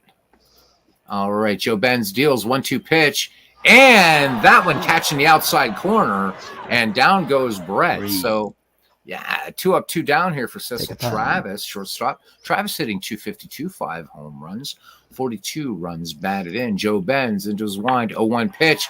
Travis, routine fly ball center field. Cedeno will come in and make the catch. They go in order, both sides. We go to the top of the second, and we are scoreless here at Atlanta Fulton County Stadium. And Big Papi will lead things off here. David Ortiz. Sí, señor. Sí, señor. So for Richard, if he's still here, man, you know what? You gotta give us a little bit of Harry Carey here for Richard. So Richard, Aaron is the man of 1,000 voices. Richard Otoni, he's a longtime sort of lurker in the channel. Richard Otoni? He's in the chat. Are you sure he's not Shohei Otani in disguise? He could be Shohei Otani. Hello again, everybody. Harry Carey with Steve Stone today at Atlanta Fulton County Stadium. Why are we in Atlanta Fulton County Stadium, you might ask? Because it's the Field of Dreams. Holy cow. And we have the shortstop, Mark Grudza. Oh, that's Grudzalonic, Harry. Brilliant. So Aaron will be regaling us with many other personalities as we go along. I'm don't sure. Know what you're going to hear. I know, Aaron. That's the. You never know who's going to show up. That's the fun part, buddy. That's what's so fun about it. All right. This time we have the guy yelling hot dogs is not Al from Brooklyn, but rather Todd from New Hampshire. Hot dogs here. There, you got dogs. Richard loved it. Richard loved the Harry Carey. So. Oh my gosh! Thank you, Richard. All right, more Cooper deals. Here's the 1-2 pitch. Ortiz rolls a base hit to right field. Jeff Heath gloves it, fires it into Eddie Collin. So Big Papi is on board, and to say he's not a base stealer would be saying, like, I'm not the Pope. All right, here's the judge, Frank Robinson. He might take off. He might take off. So Frank Robinson, I guess, must have been traded, because if somebody hasn't started Frank Robinson, they're smoking some definite wacky weed. So we're going to look at his real stats here. 259 for the season. He was drafted, 21 home runs, 91 runs batted in. Robinson, 1 for 1. So I guess, as Bernie said, it resets the stats after trades, because there's no way you're going to have Frank Robinson sitting on the bench, right? No, not with those numbers. Hell no. All right. Here we go. 1-1 pitch. Robinson swings. High, deep fly ball, but not deep enough. Jeff Heath will run it down. Out number 1. Corey Seager, Aaron, is riding an 8-game hitting streak. He's hitting .318, a home run, 2 runs batted in. I think when it comes to hit, like when I did my last stream, I had Dwayne on, and we did a Hagerstown game, and Hank Aaron was on I think it was like a 10-game hitting streak or whatever it was, and he picked up that. He extended that sucker he went deep and extended that sucker in a big way. Nice. I mean, it's so weird to do it with the narrator because it's a little more slower. Yeah, but it is. I told Dwayne, I said, "You're welcome to call it if you want. I'll shut the narrator off and let you do the talking. And I'll, He said, "No, you're fine." I'm like, "You sure?"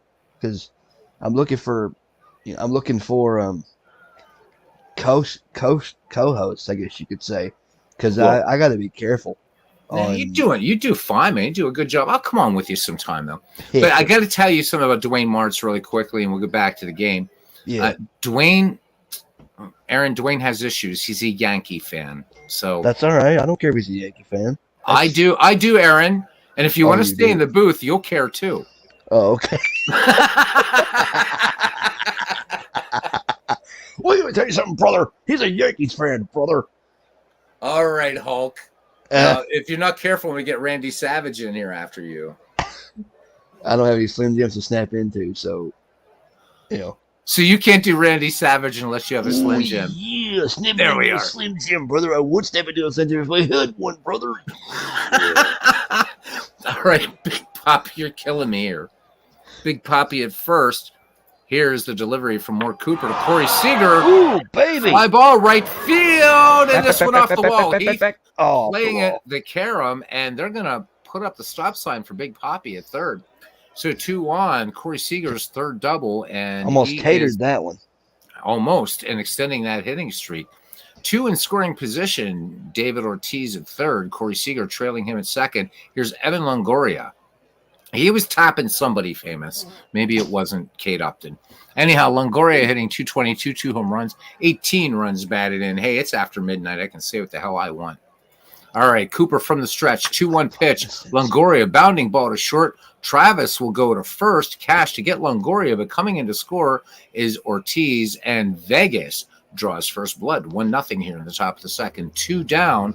Corey Seager on at third for Rugned. For Rugned Ragnar Odor, Svein Forkbeard is hitting 240, 5 home runs, 26 runs batted in. Cooper from the stretch, the 2-0 delivery. Odor sends us out to Jeff Heath. Routine fly out to right. Inning over, but a run scores on 2 hits, no errors. A runner left on. We go to the bottom of the second inning. The Vegas Stars 1, the Chicago Red Shirts nada. We have Pete Reiser batting again in the cleanup spot. Interesting, followed by Jeff Heath and Yogi Berra.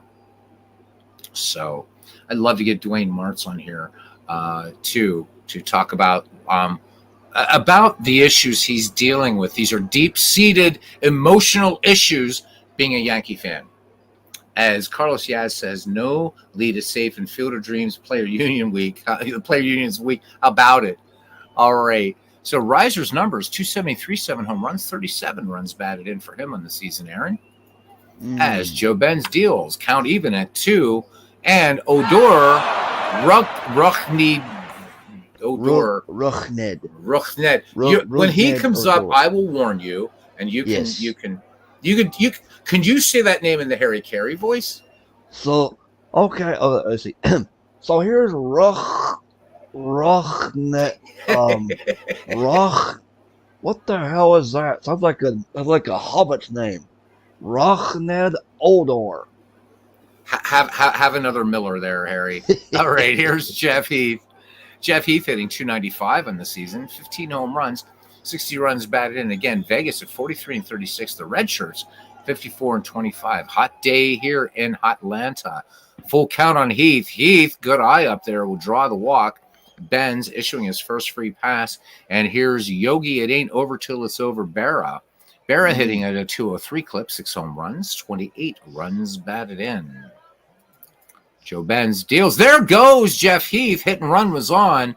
Grounded to Corey Seager. Their only play will be to first. And it's going to be a close play. Berra turning on the Jets there. Bang, bang play. But Zepeda able to make the stretch and get the throw from Corey Seager. So Jeff Heath in scoring position, 2 away for Rocky Colavito. Yo, Adrian. He's hitting 200. Adrian! Yo, Adrian, I did it. There you go. Colavito sends this to center field. Measuring it up and bring it down is Cesar Cedeno. Side retired. No runs, no hits, no errors. A man left. We go to the top of the third. 1-0 Vegas.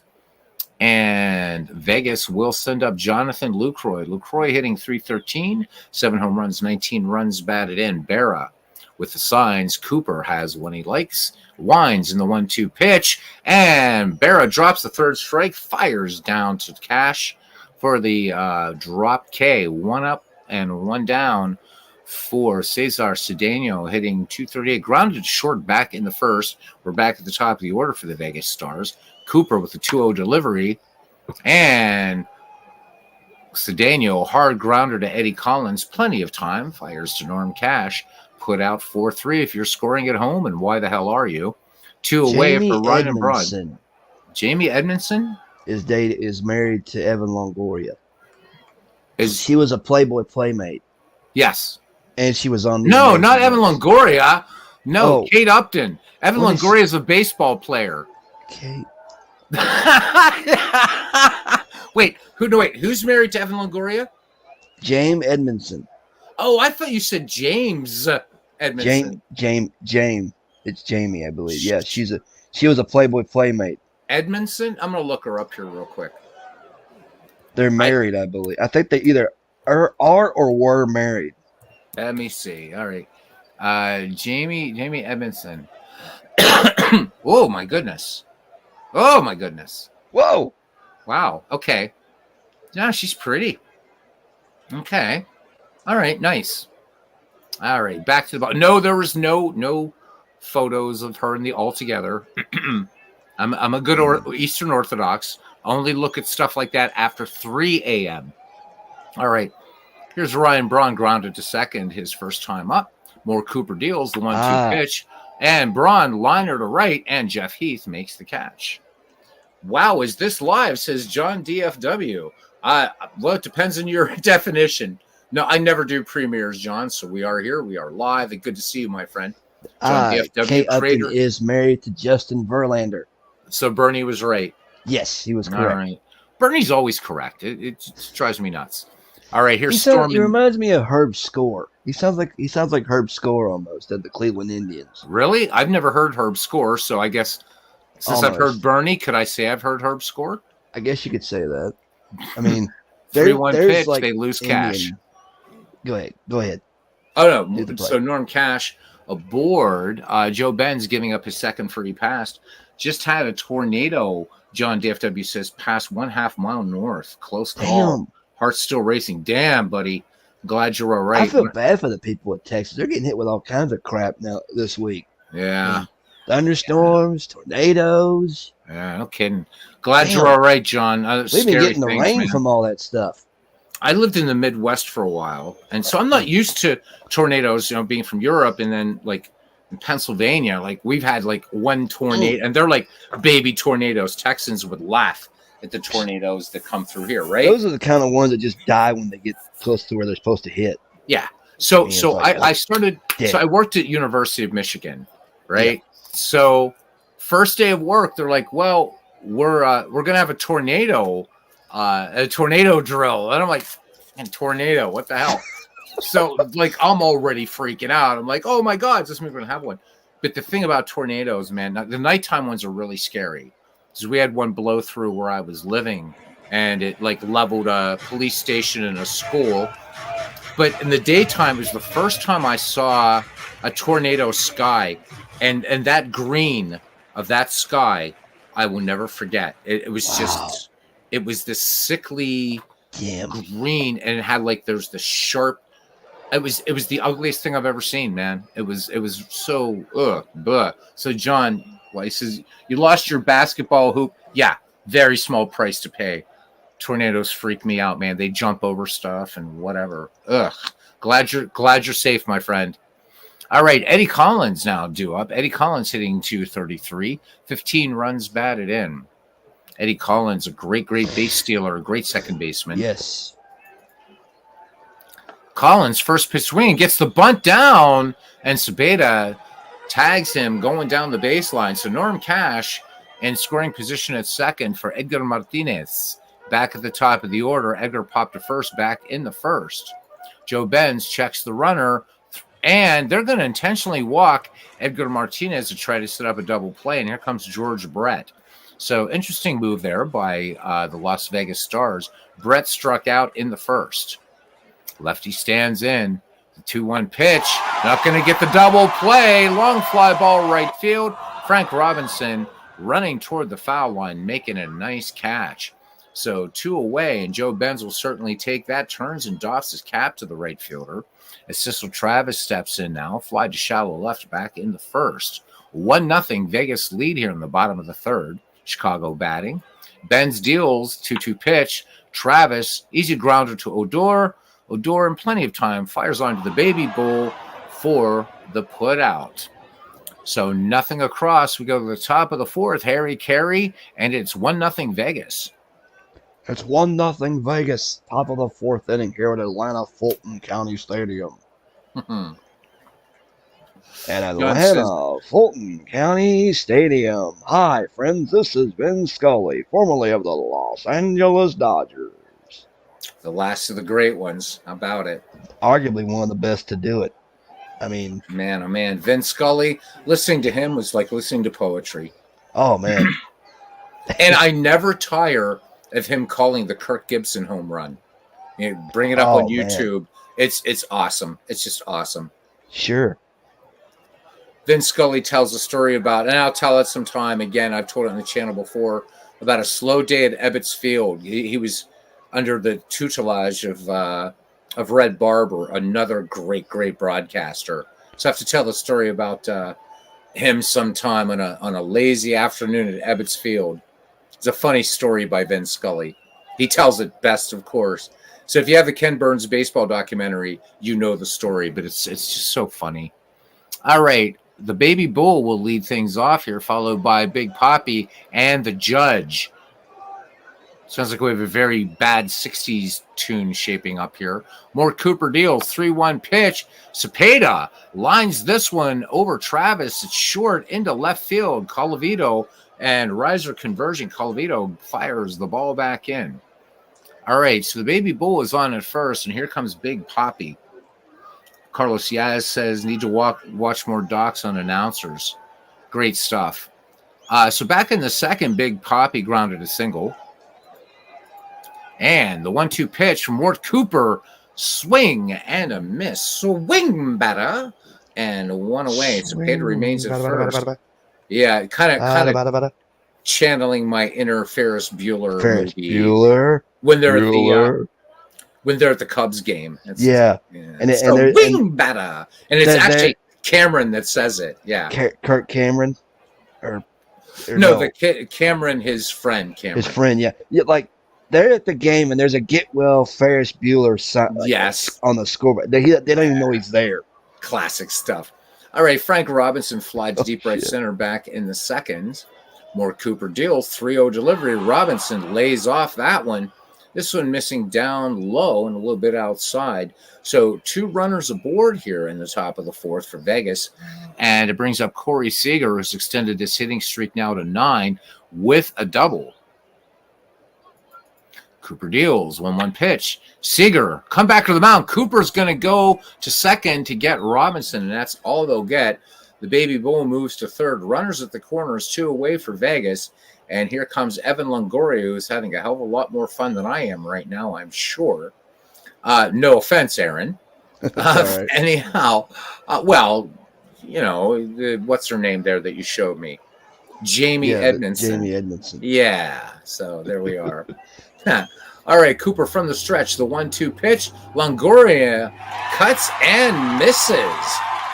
No runs, 1 hit, no errors. We go to the bottom of the fourth inning, baseball fans, and it's 1-0 Vegas. Good tight game here. Chicago will send up Pete Reiser, Jeff Heath, and Yogi Berra. All right. Reiser, 0-for-1, grounded to second, back in the second. Joe Benz deals the 1-2 pitch.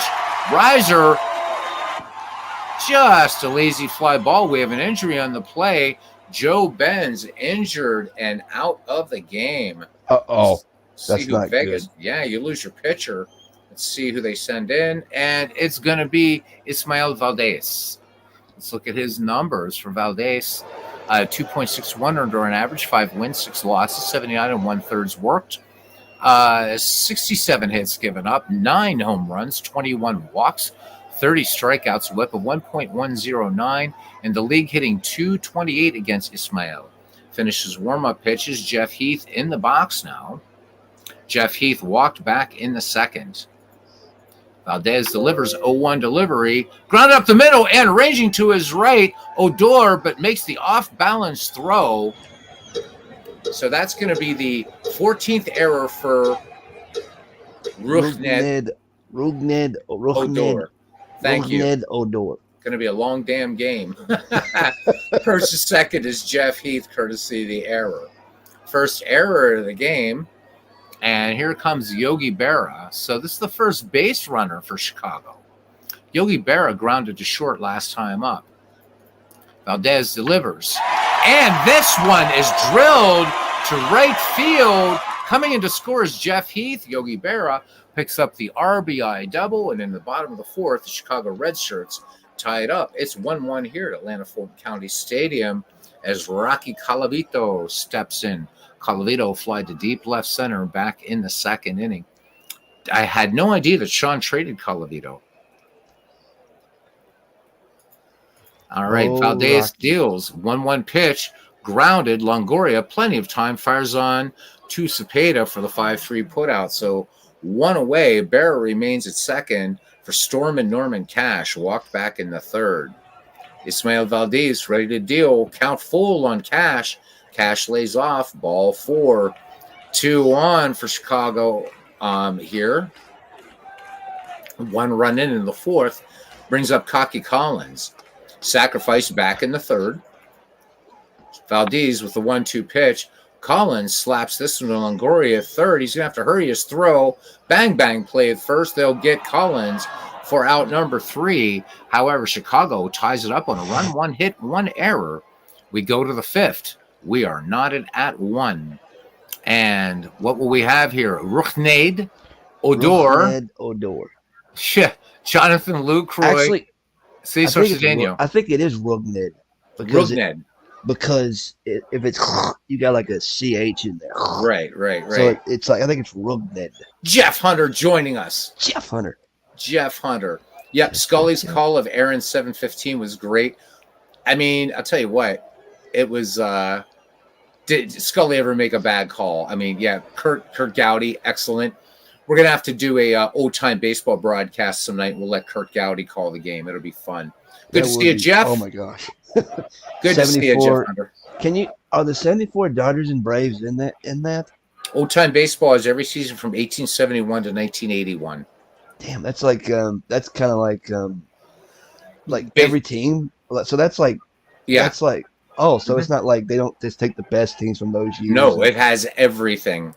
Damn. In those years, yeah, including Union, all the other leagues too. That's about the length of time at APA, except APA goes 1870 all the way up till today. 1871 to today, but Ernie is 1871 to 1997. Yep. Right.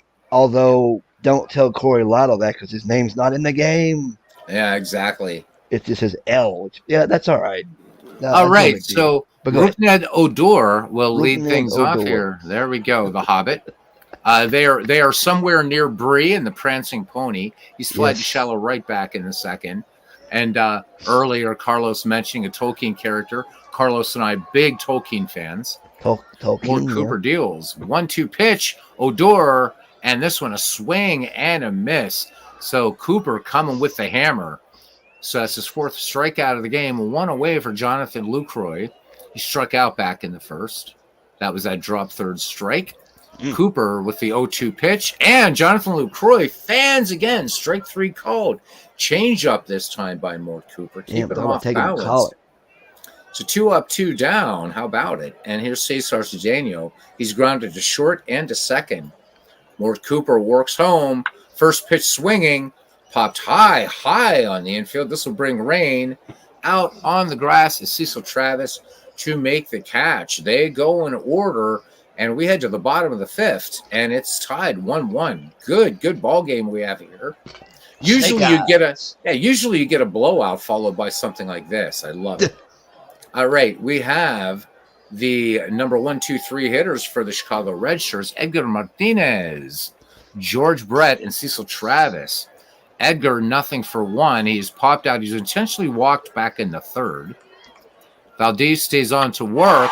And Martinez gets hold of this, but too high, but not too deep.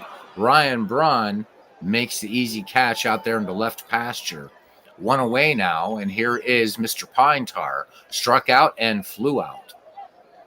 Valdez deals to Brett. Brett, first pitch swinging.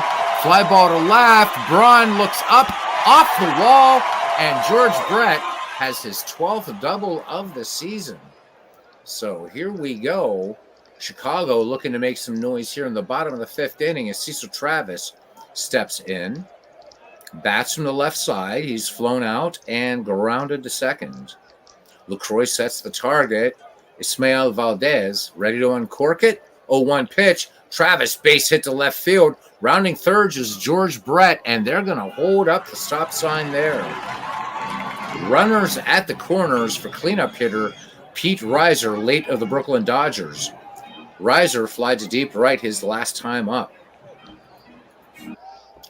1-2 pitch, and this one is gone. No doubt about it.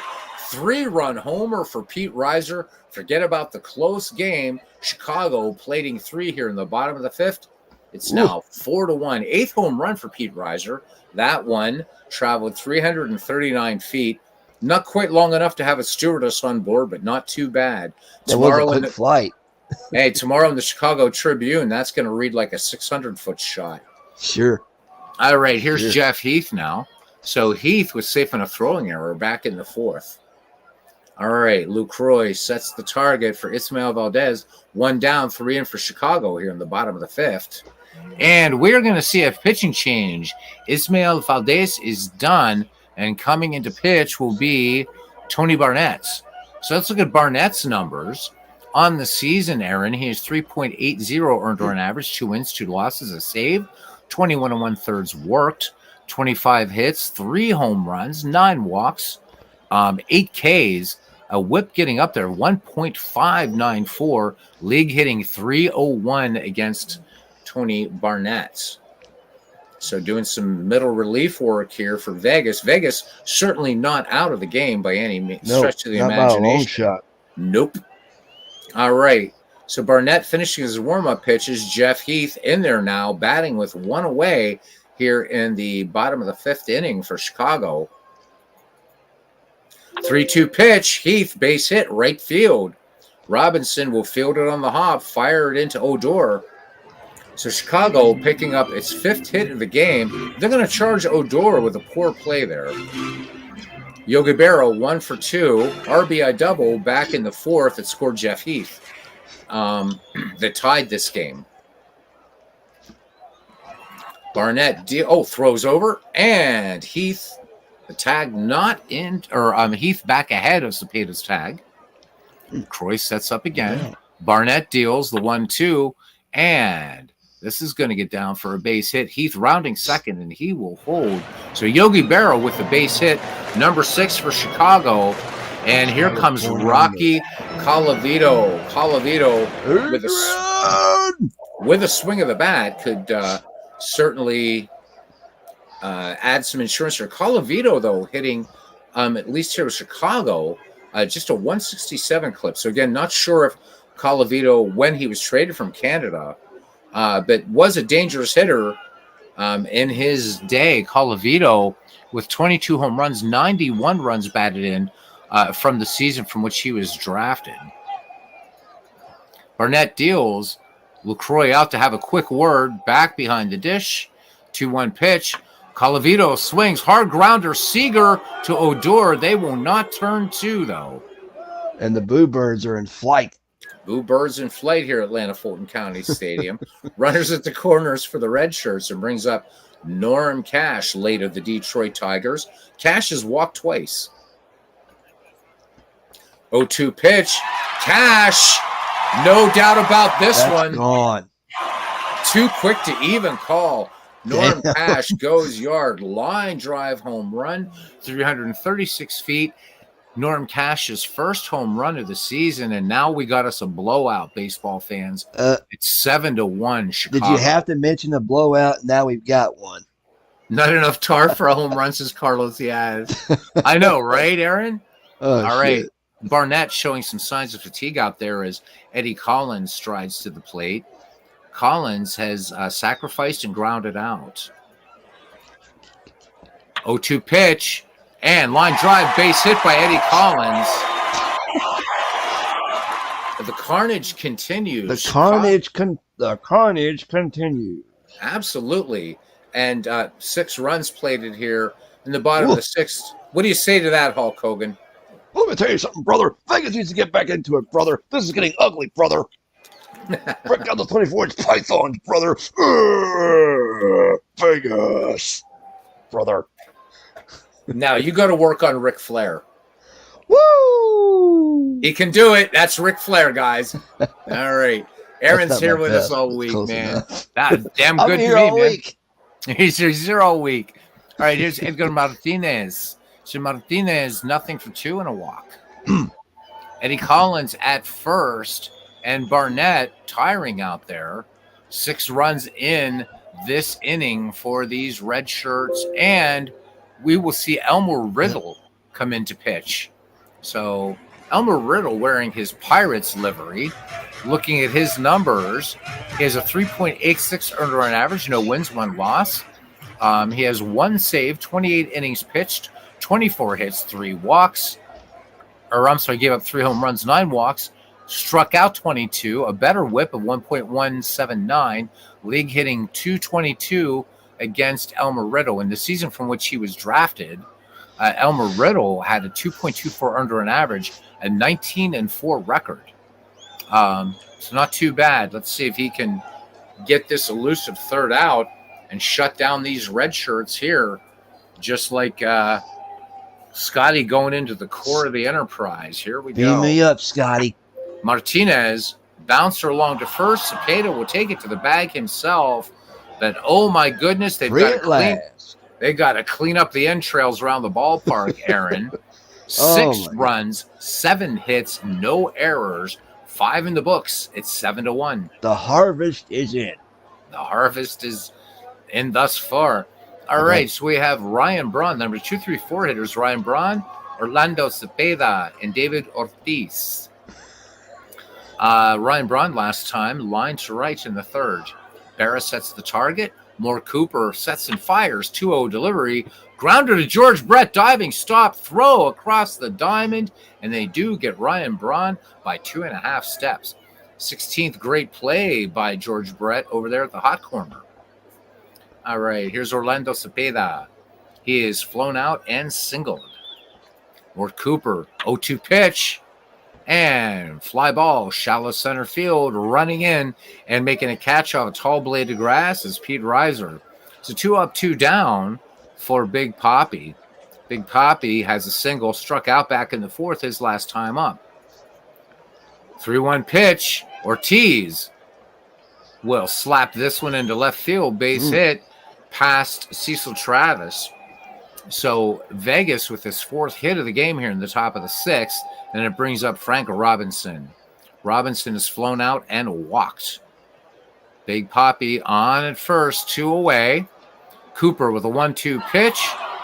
Fly ball routine into right field. Jeff Heath backs up a few steps and pulls it down for out number 3. No runs, 1 hit, no errors. Bottom of the 6th, the Chicago Red Sox 7, the Las Vegas Stars 1. And we will see George Brett, Cecil Travis, and Pete Reiser do up for these red shirts.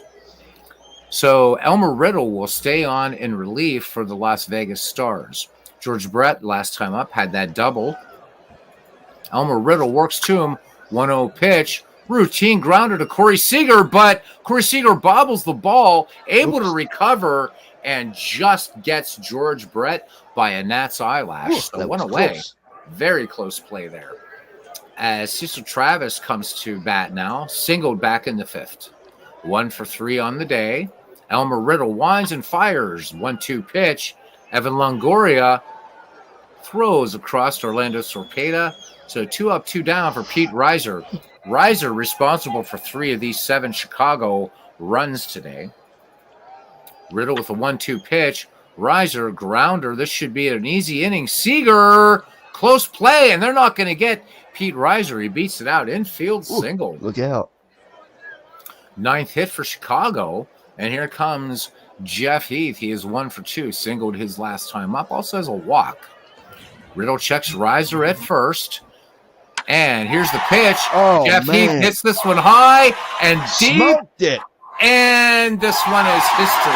Bye, baby. Oh, my And goodness. she is gone. All right. Since these teams are, there's a little bit more of a margin between these teams, we're going to zoom ahead a little bit. 9-1. So we're going to zoom ahead just a bit. Let's go to the end of the. Let's go to the end of this inning. Zoom complete. All right, we go to the top of the 7th, and it's going to be Corey Seager, Evan Longoria, and Rougned Odor. And we're going to just keep zooming, I think. Bye. Yeah, it don't look good. It does not look good for Vegas. I mean, still 9-1, and we're going to go ahead and we're going to finish this bad boy out. Oh. We're finishing it out. I hate to do it, but two blowouts in a night. Damn. I almost did that a couple times. I was like, right. I've seen blowouts. I've seen fights in this league. Hell, I mean, Shoeless Joe Jackson got ejected for fighting. Love it. Like my first stream. He got ejected for, it was him, and I think he got ejected for trying to fight, I think it was Gary Carter or something like that. And he got beamed or whatever it was. I think it was Liverpool. It was Liverpool and somebody. Oh, they're Liverpool. They're a bunch of bums anyhow. Bums. Las Vegas. Yeah. Oh my God, they got slaughtered, man.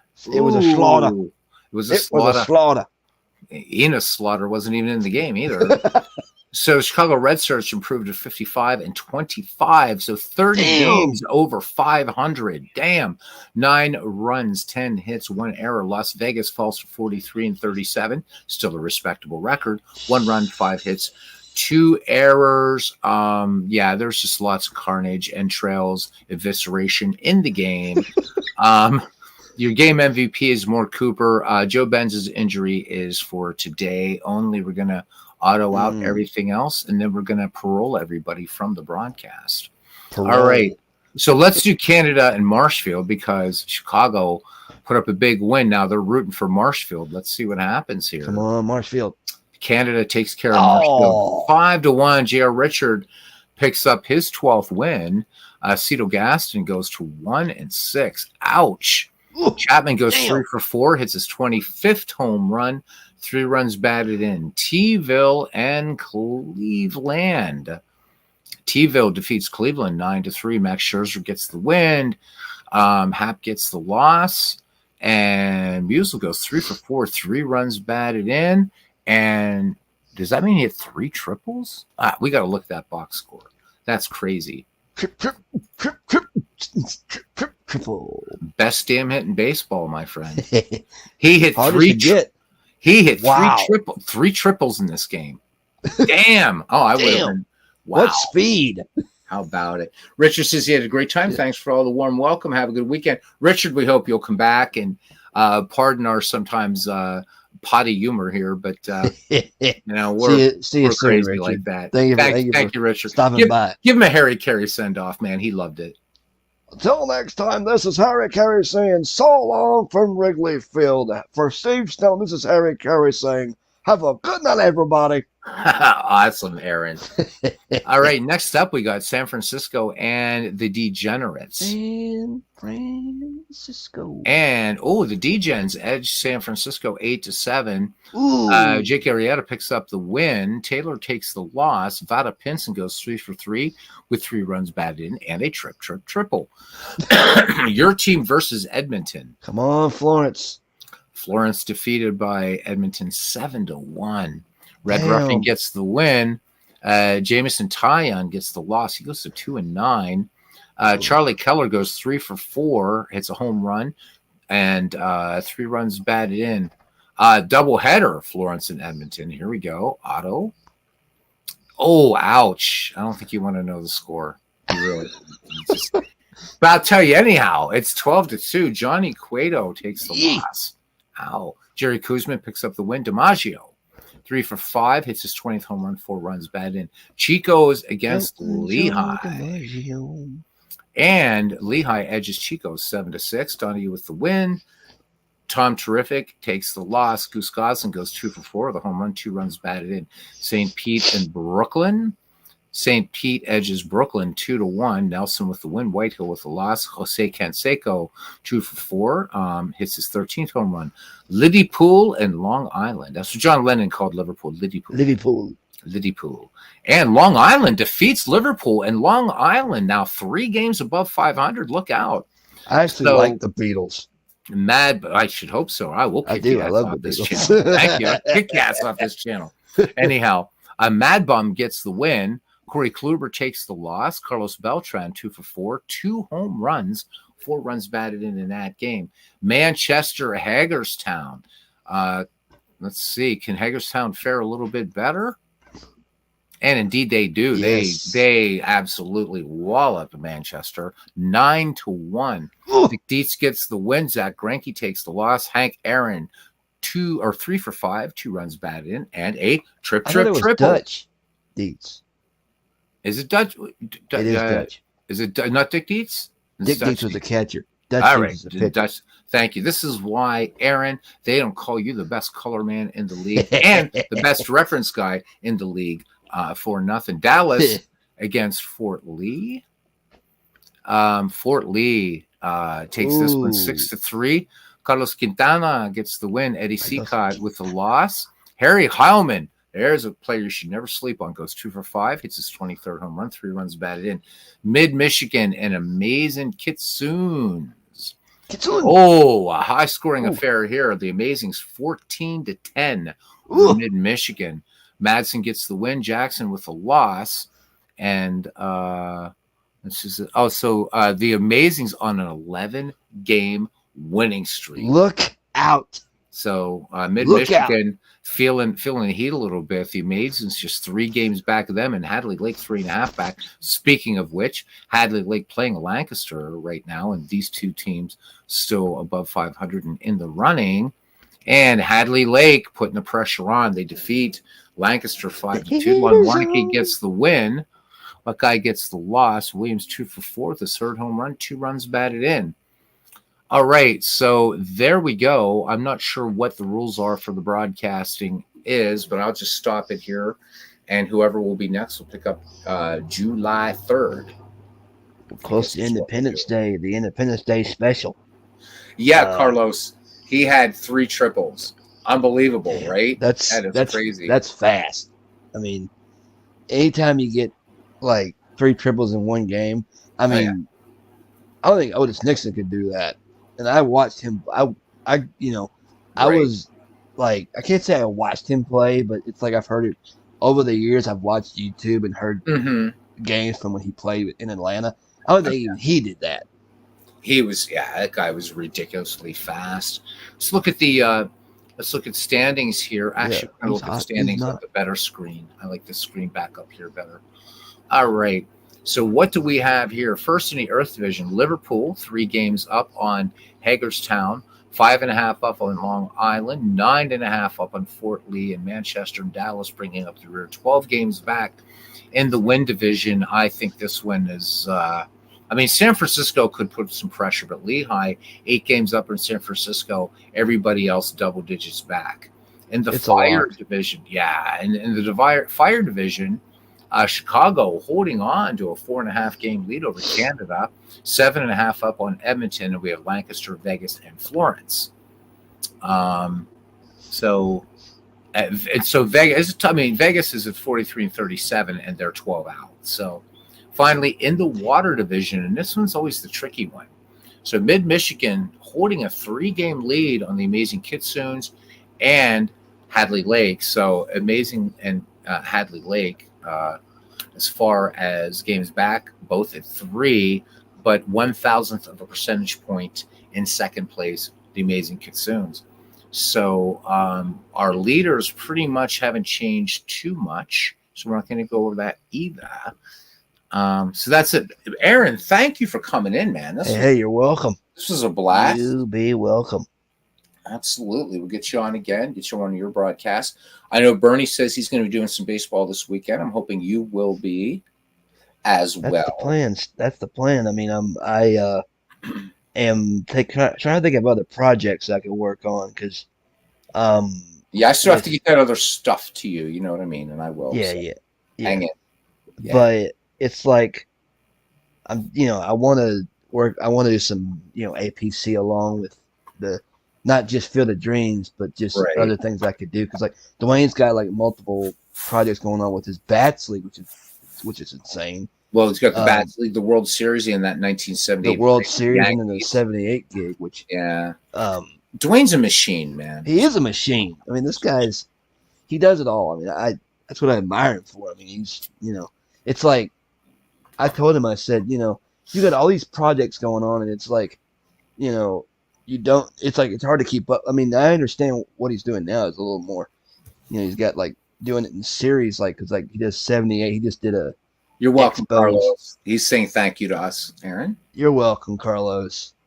Always good He's to see you, doing Carlos, man. Thank Yeah, you. you too. Go ahead, Aaron. He's doing he just did a doubleheader with the Expos and the Braves, and I think the Yankees and Rangers are playing each other now in that same year. But it's like with when I play Action PC, it's like you like when I set the game to play the human teams last.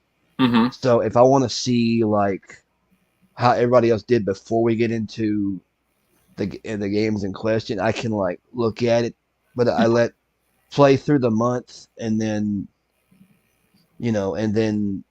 or play through the day, I guess. Then when my game comes up, I can stop it and then look at the other scores and then go, okay, here's today's game, and then simulate other days, et cetera, Right. et cetera, et cetera. Right. But I wonder when the All-Star game is for this thing. We haven't really. I have no idea when it's scheduled. But, Again, I'm not in the league anymore. You're not in the league anymore. We miss having you. Man, I love the league. I needed to get back to some just strictly older timey baseball. Hey, I've seen you've been playing Diablo and yeah, I'm doing stuff like that too. I'm playing Diablo 4 and No Man's Sky. No Man's Sky. I just got the new Spider-Man that dropped Oh, cool. not that long ago, and it's surprisingly blind accessible for the most part. I'm in the midst of a heated battle against some nasty villains. Oh, But all right. I've got God of War. I've got new Spider-Man. I've got There The you Last go. of Us.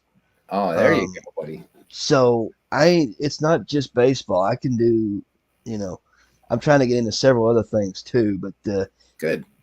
but yeah, this is a blast. It's fun. It's This always was fun a blast. having you on, man. It really, really is. So hope to. Sure. I've got the next 3 days off, so I do want to make some good baseball time and other stuff as well. I'm Other doing stuff. like offline baseball. Offline baseball, I'm doing 1934 Yeah. Cardinals, but online I'm doing 1922 Browns, 1949 Dodgers, and weirdly enough, I'm not doing any dead ball, so which is strange for me. But Bernie and I are going to be doing a thing before McGreevy, because until you guys get your football league off the ground, I really want to hold off until all three of those are kind of running, and McGreevy will be back. But Bernie and I are going to each pick 6 teams from 19th century and dead ball, and he's going to play his league. I'll play my league, and then the winners of through that season will meet each other in a World Series. So that'll be a prelude to because the next McGreevy is going to be done in out of the park baseball as opposed to action PC baseball. Is this like 1800s? You're doing So McGreevy will go from 18. No. Wait, not but I'm McGreevy, doing the one that you and Bernie are doing. It'll be 1893 to 1919 Wow. teams from those years. Ooh. So he'll pick 6. I'll Cool. pick 6. Yep. A little So 12 Last team of Us action. won awards for its accessibility, says Midlife Crisis. Yeah, I mean it's like the games are getting so much more accessible now. It's like As they should. it's like now I Take can note, Marcus Heinsohn. now I can hunt zombies and and purge the world of evilry, I guess you could say. And you mean Yankees fans, right? I get it. Oh shoot! So, hey, your All Reds, right. your Reds, man. You guys are kind of floundering a little bit here. Yeah, they've won 2 in a row, but that don't mean they're going to win 3. And they've been losing a lot more than they've been winning recently. I've kind of been tapering off of the Reds and been listening to just any good game that's on. It's like Yeah. the it's like I'll tune in like I just caught the end of the game tonight, and it Mhm. was like 3-1 over the Dodgers, and they play them again tomorrow, and then I think they stay home for 3 more, I believe. Cincinnati, you mean? Yeah. Yeah, because it's with it being a holiday Yeah. weekend like it is on Memorial Day. Of course we don't know if they'll play or not because a lot of teams don't. Not all teams play on Memorial Day anymore like they used to. Right. I mean, the schedule's changed so much. Mhm. I can't really keep up with the whole lot of it, but Right. yet, Carlos here saying that the Reds still have a good farm system, just not as good as the Cubbies. Cubbies are going to take the NL Central. they are. I mean, the way they're playing, they are. I mean, Yeah. of course, I mean, my Pirates beat them a few times this year, but yeah, we're still too inconsistent. We took one from the Braves again, which was Yeah, nice. I mean, the Braves two are tough. down.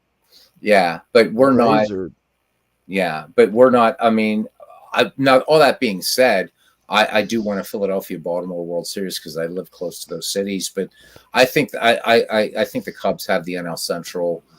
You always got to worry about the Brewers always there, but I think the Cubs have it. I mean, really do. And it's a little early to call. We're just going into June, but it's almost June, yeah. So the summer's getting hotter, and it's really hard.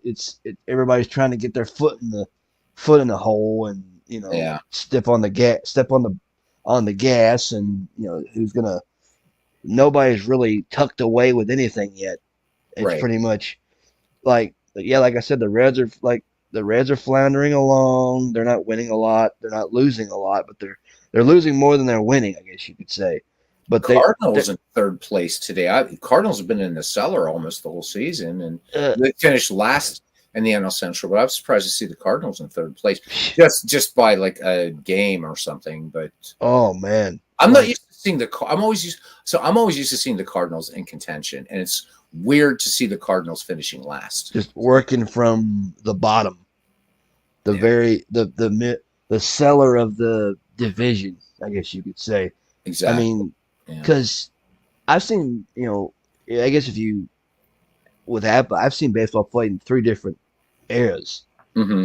Without divisions, 2 divisions, and then the 3 division era. Right. And, if you've got without divisions, you've got like, let's say 16 teams, for example, Mm-hmm. in 8 in each league going at it, or however many there are. And one team gets in first place, you've got 7, 8, or 9 other teams that are trying to leapfrog you and take over. And it's a dead heat practically. It's like, I mean, and it's like, it's just interesting to me because it's like you are, you learn about it and it's like, or you see it and it's like, wow. I mean, I did for like a What the Hell project, a 1950 replay on APA, and I did the Cleveland Indians won over 100 games and lost only 50. And they went on to win the world. They beat the Phillies in the World Series that year. Right. They beat the Whiz Kids in 5, I believe. But the 1950 series. Yes. Yeah. Because of course this isn't. I was telling a friend of mine this is not that's interested in learning about, interesting in learning APA, and I said, it's not what happens in real life does not happen. It will not most likely not happen here. So, I mean, most likely, but one never knows. Hey, so Carlos Yaz puts in the chat about Imitanga. What do you think of him? Imatonga? Yeah, he's got a hell of an ERA going on. Is he the one with the Cubs? Yes. Oh gosh, when the Reds if the Reds have to face him, oh my gosh. Well, they I mean, will at some point. yeah, they don't play. A lot of teams they don't play till the second half of the year. The Braves, they don't play the Braves till the second half. They're too busy playing interleague games. Dude, don't even get me started on this balanced schedule bullshit. I'm serious. Oh, I hate it. Oh my god. I don't like it either. I mean, it's like, awful. I mean, it's like I can do the math and say like back in the day, Mhm. in the two divisions, like yes, you can do the math and see how many teams you got. Which, for example, 14 to 12 would be 28 or 26. So 26 to 162, that's an inconsistent number. Right. But like I figured it out without, but though, because like the first it's like 6 rows. The first 2 are interdivisions for both leagues. Then, of course, that's 12 games, whatever it is. Could be like 3 4-game series or 4 3-game Right. series or something. Then Right. you got League One, Division One games, League One, Division Two, and et cetera, et cetera, et cetera. But of course, if you generate, I'm going on a tangent here. Not really a tangent, but more of a la la la la. Mhm. If you That's all right. generate Enjoy, your own, man. if you generate your own schedule, then it just jumbles everything up. I mean, Mhm. of course, what I'm trying to figure out how to do, because I did find the Retro Sheet website. I did find that website is how to import schedules in APA. That's a little tricky to me. I haven't fully figured that out yet. Amen, Carlos. This What is do what you I if I do replay fuck interleague, I try to sound like Dwayne Moore, so we don't need no DH. Exactly. Was And yeah, that? Aaron, I'm sorry, go ahead. I No, love that comment by Carlos. That I was know. good. Well, Dwayne was like, it was like 9 o'clock, and I think he just woke up, and he was like right on YouTube. I was like, damn, what a trooper. But Yeah. what I'm trying to figure out how to do is import schedules Oh, because for you APA, mean for APA? yeah, So because no, man, I'll get you those because I can get those from Digital Skybox, I did find and they're the the as retro. plays. Yeah, the retro sheet ones won't work. I'll get you the ones from Digital Skybox. Gotcha. I get the ones from Okay. Digital Skybox. They're the as played schedule, and he has most of the seasons up there. Would that because Or with midlife. Good night, man. good night midlife. All right, buddy. Good to see Um you again. And yeah, good to see you tonight, man. I tried looking at that digital skybox. I couldn't even read the dang thing. Well, that's because it's a very '90s website. Yes. Yeah. There's a lot Um of stuff on there, but the yeah. the what else is new? The iPhones continue to do well. I'm figuring out more apps on that. It's a shame Apple doesn't work on the iPhone, otherwise I could take it on the road. Nah, But I mean, app. this is It's strictly Windows. although, you know, I can watch a YouTube video of it on my phone, but then again, of Yeah, course, APBA for Apple would be weird, because yeah. but like Well, I've learned, He's not gonna do any more development on that I'm game. not, and Not I'm not griping when I say this. I've Mhm. thought to myself, they should have had, and this isn't a nitpick, it's more of a duh thing, but like they should have had a pitch by pitch option. Yes, no one's gonna want to sit there or stay or do stuff and listen to one game for over 2 hours. Oh, I would. Go, well, yeah, I mean, of course you would. I would too. But Yeah. like, if you set it to pitch by pitch mode the whole time, Yeah. yes, it might get a little tedious because it's like, okay, usually because we're so used to it being one pitch, Right. you're on or you're out or you do something. But Right. no, like you can finish it. The cool thing is you can finish a game in under an hour. Mhm. And I'm doing, because the 1986 schedule was as played. Mhm. It's already there in the game. It came with the game itself. Right. So is 04 and so is 15, but I don't know Right. if I'll have those much longer. But I did get the modern All Stars from that Zip site, and there are some stacked rosters in that. Oh, absolutely, But absolutely. yeah, like maybe because no, I'm just curious of how to do. There's some things I'm like a draft is one thing Yeah, you can because do fantasy draft in that game. that's what There are tons you can do in baseball for that's what I'm Windows. trying to figure out. Like, cause like for example, like because like if I do a replay, then a Hmm. team's gonna want not gonna want to keep the same. Well, they may want to trade players around and not have like the Hmm. same lineups every single game. I mean, Right. but and then like I said, the main thing I'm trying to figure out how to do now is import schedules because like jumbling the math is a little meh, kind of Yeah. tedious I mean, after a while. it has guides, but no, I'll get you those, man. I'll get them off of. I've been looking for an excuse to get those schedules off of there anyhow. So I'll give But it to you, man. no, man, It's tricky to set them up inside the game, but once you do it once or twice, that's one of the weird things in baseball for Windows. But once you do it once or twice, you're good to go, man. yeah, You're it's like I can do a preseason of 50 games Yeah, and something like that. Everybody plays each other at least once, interleague play, whatever. yeah. It's like spring training. I mean, I just wish more people would get into that game because it's really it's such a it's a great game. there's a It's deep great to rabbit chill hole out too. and listen to. I'm sorry, Oh, what was that? What's there's that? a deep rabbit hole too. I mean, Oh yeah. like I was telling, you know, I was talking to my girlfriend Mm-hmm. about it one day, and she goes, "How far is it? How far back does this go?" I said, "18." Was it 71? 1871. Yeah. Damn. She's like, "Damn." I said, "Yeah."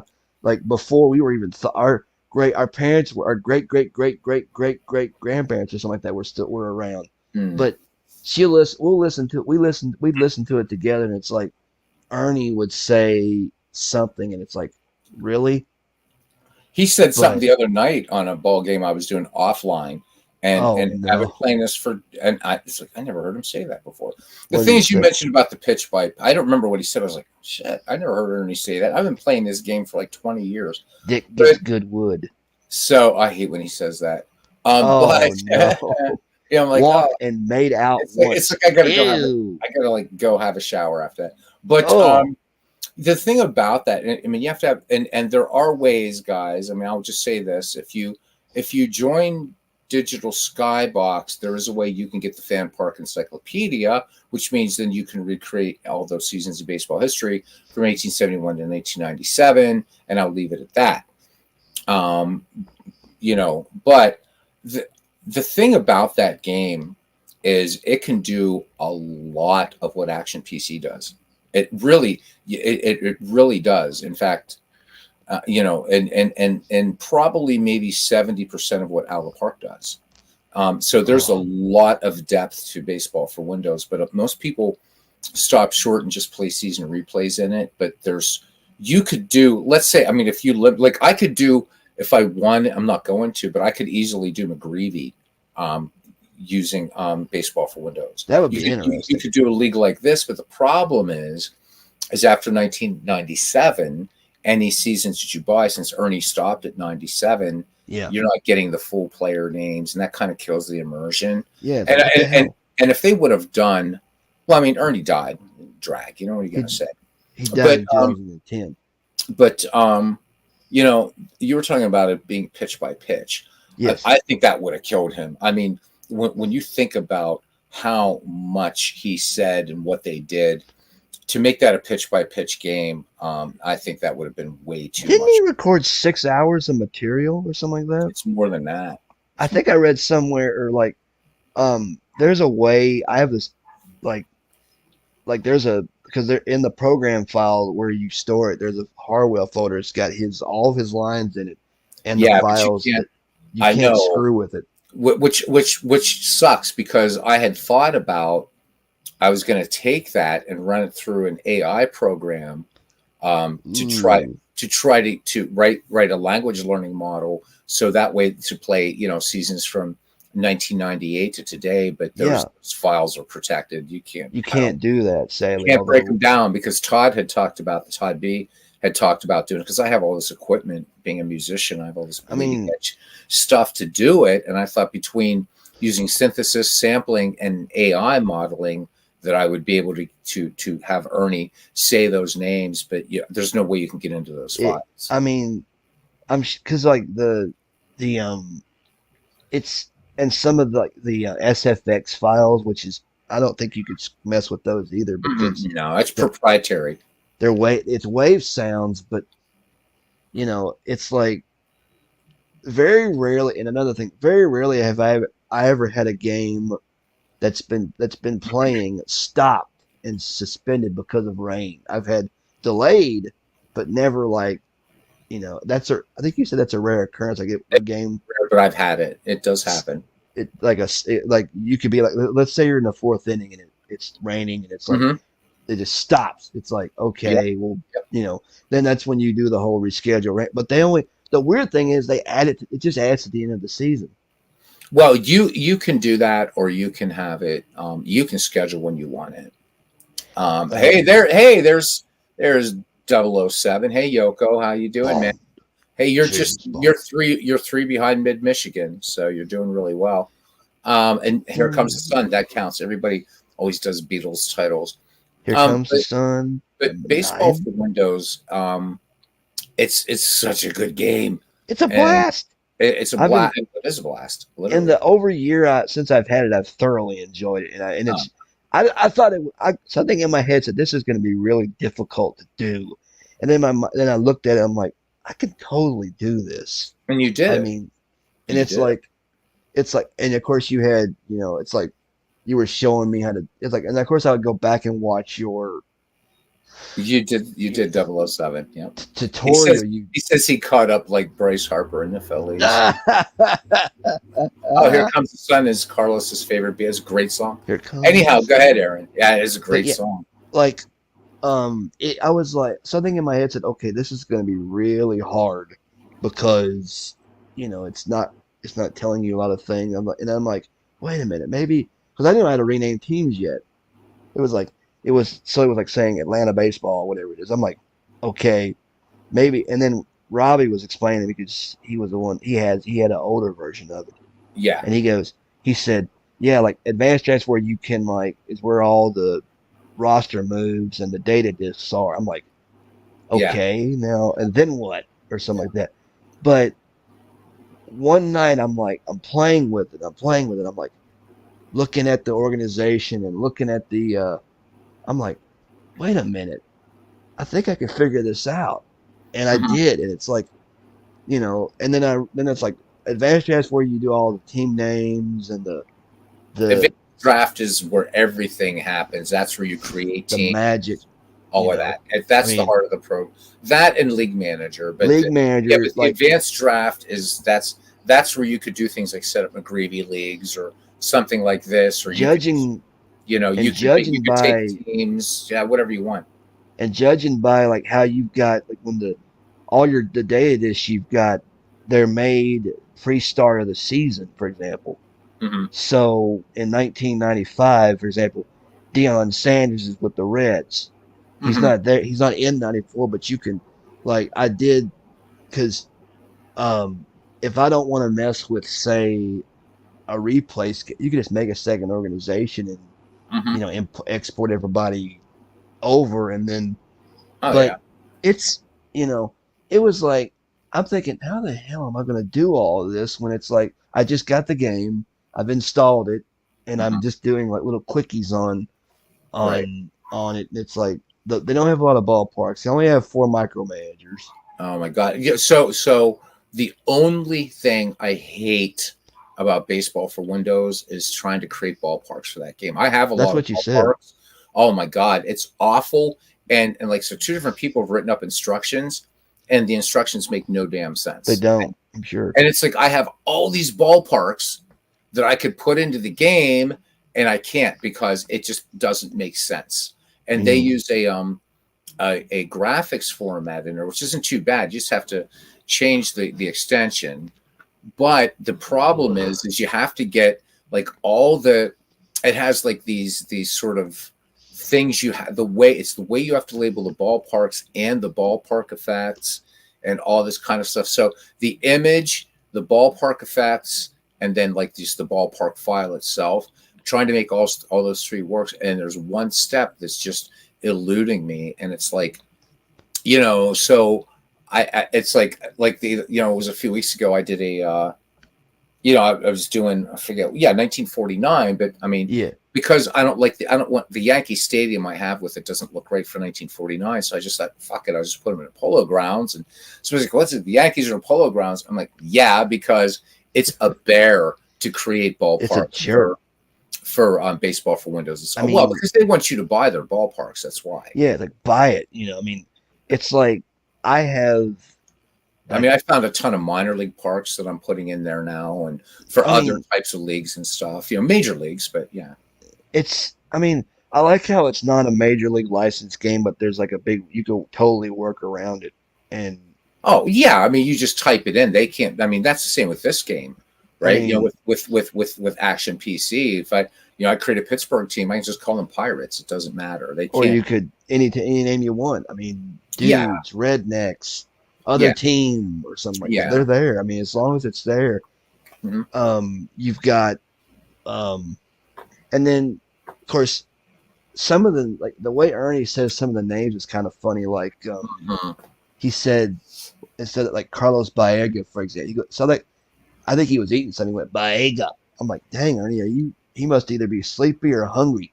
Yeah. But it's like the way it's like, because my girlfriend's little boy, he's 6 years old now, but he said I was showing it to him, and he goes, "There's no pictures. There's no pictures." I was like, there are no pictures in this game. It's strictly, it's like there's audio only to it.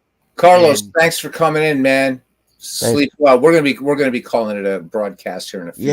Yeah. But anyhow, buddy, thanks for coming in, man. We'll catch you in the Discord soon.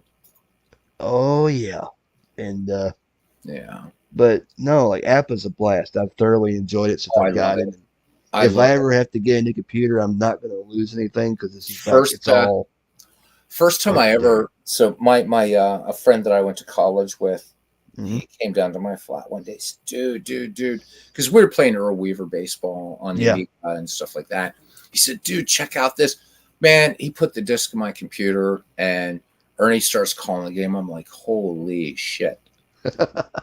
Holy shit. That's how I found you.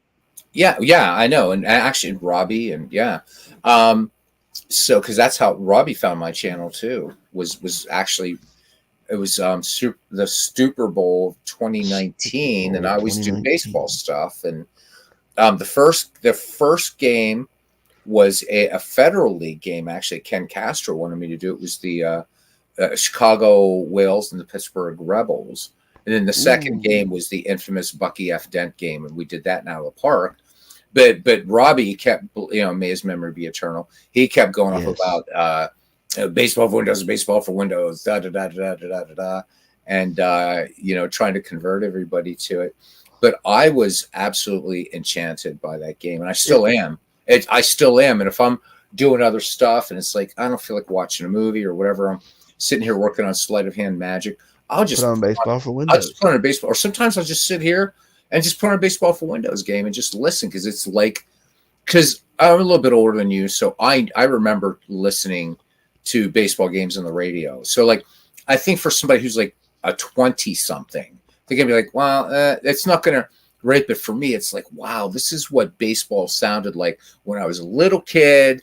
Little radio up there, and I was supposed to be sleeping, but I was listening to like hiding the transistor, hiding the little radio under your exactly, man.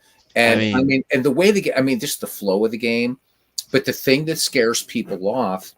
But I hope you don't mind. I use you as an example. Like people say, yeah, but it's modular, it's blah blah. I tell them, you guys know Aaron. He's sightless, and he can play that program like a Stradivarius. It's not that hard. It's not that hard. Make something, and I'll gladly make it. You just gotta tell me what you want to see, and I'll put it together. And it's like, to navigate. It's easy to navigate. It is. I've not had any problems with it yet. The only thing I'm trying to figure out how to do now is drafts and importing schedules. Yeah, well, they're not hard. And neither of those are hard, but ballparks, forget it. Don't even try. I'm not even going to worry about making ballpark. I'm just going to get the ones that I can get because Mhm. the ones that are there, like I don't like seeing the like. Let's say the 50 Indians playing at Jacobs Field. That's Mhm. all I got right now. I look at it this way, though. I just tell people, hey, look, it's a backdrop. The idea of this game is you listen to the game. Yeah. Would I love to have to take, again, man, I think I have like 8 or 9 gigabytes of ballparks. I haven't even I have like a shit ton of them, Damn. and I would love to put those ballparks in the game, but I can't. So it's like, all right, I've got like, so like with the ballparks that I have in there, like I can like and NEC's like say from 1909 to like 1959. I'm pretty well set there. But it's when I get after that, right? It's like I have some stadium discs somewhere I've got to install them. So I picked up like Edison Field because I didn't have that. Yeah. And I have a good Memorial Stadium for Baltimore. And Cleveland, forget it, man. I can't find a damn Cleveland Municipal Stadium out there to save my life. That's where they used to play, and after 1993, they moved to the that big Jake. 70,000 seat monstrosity, Oh, which they, but I look at it this way. I just put it on. It's a backdrop. A lot of time, I have a really nice black and white of old Crosley Field. And I was doing my 1949 replay with that for a while until I found like a whole bunch of old ballparks. And it looked cool. And people are like, oh, wow, that's Crosley Field. That's pretty cool. And that people were like, oh, well, yeah, but you're playing so it's the Dodgers and Giants. What are they doing in Crosley Field? It was like, yeah, it's just a cool looking backdrop. so it's not it's just the backdrop of the ballpark. It's not the actual like. If you enable field effects, then it takes effect. But I just play everything in neutral parks. Yeah, on that I game. mean, don't I totally usually get it. use I park mean, effects. They're a pain in the ass. once you sign If I ballparks want and park effects, I've got this game. I've got Out of the Park Baseball. I've got Diamond Mine. I've got all these other games that do park effects. So I'm not terribly worried about it. Baseball for Windows is about listening to him call the game, and it's a pretty damned accurate game too. It does. That's a good job. I like how Ernie, like if you play a game, say Mhm. you're like late in the season, Ernie like goes off on this statistical Mhm. tangent of here's what's going on, here's who's doing what. Oh you know? yeah. And that's And why I it's tell like- people it's not just a narrator. It's No. AI, and he does remember. He'll say so and so. He's on hitting streak, or hey, this guy did This this guy back on did this against back. the Dodgers. Oh yeah, it's These two teams have played each Miller other brothers. a total of 19 times. Yeah. It's like they did a you great learn job. who's doing what against who, and then of course, like for example, my '86 replay. I went back and I looked at the standings and I printed them up into a document so I can read it fully. And it's the Mets and Yankees in the World Series. They're tied at 2, and basically, the Yankees won 100 games, and I think they lost. I don't know how many they lost, but the Mets won like what 80 or 90 something and won the division. I don't remember. So it's like who gets the home field advantage? The Yankees do because they had a better record. Right. And it's like, and I learned things too, like that the World Series didn't start using a DH till '86. Right.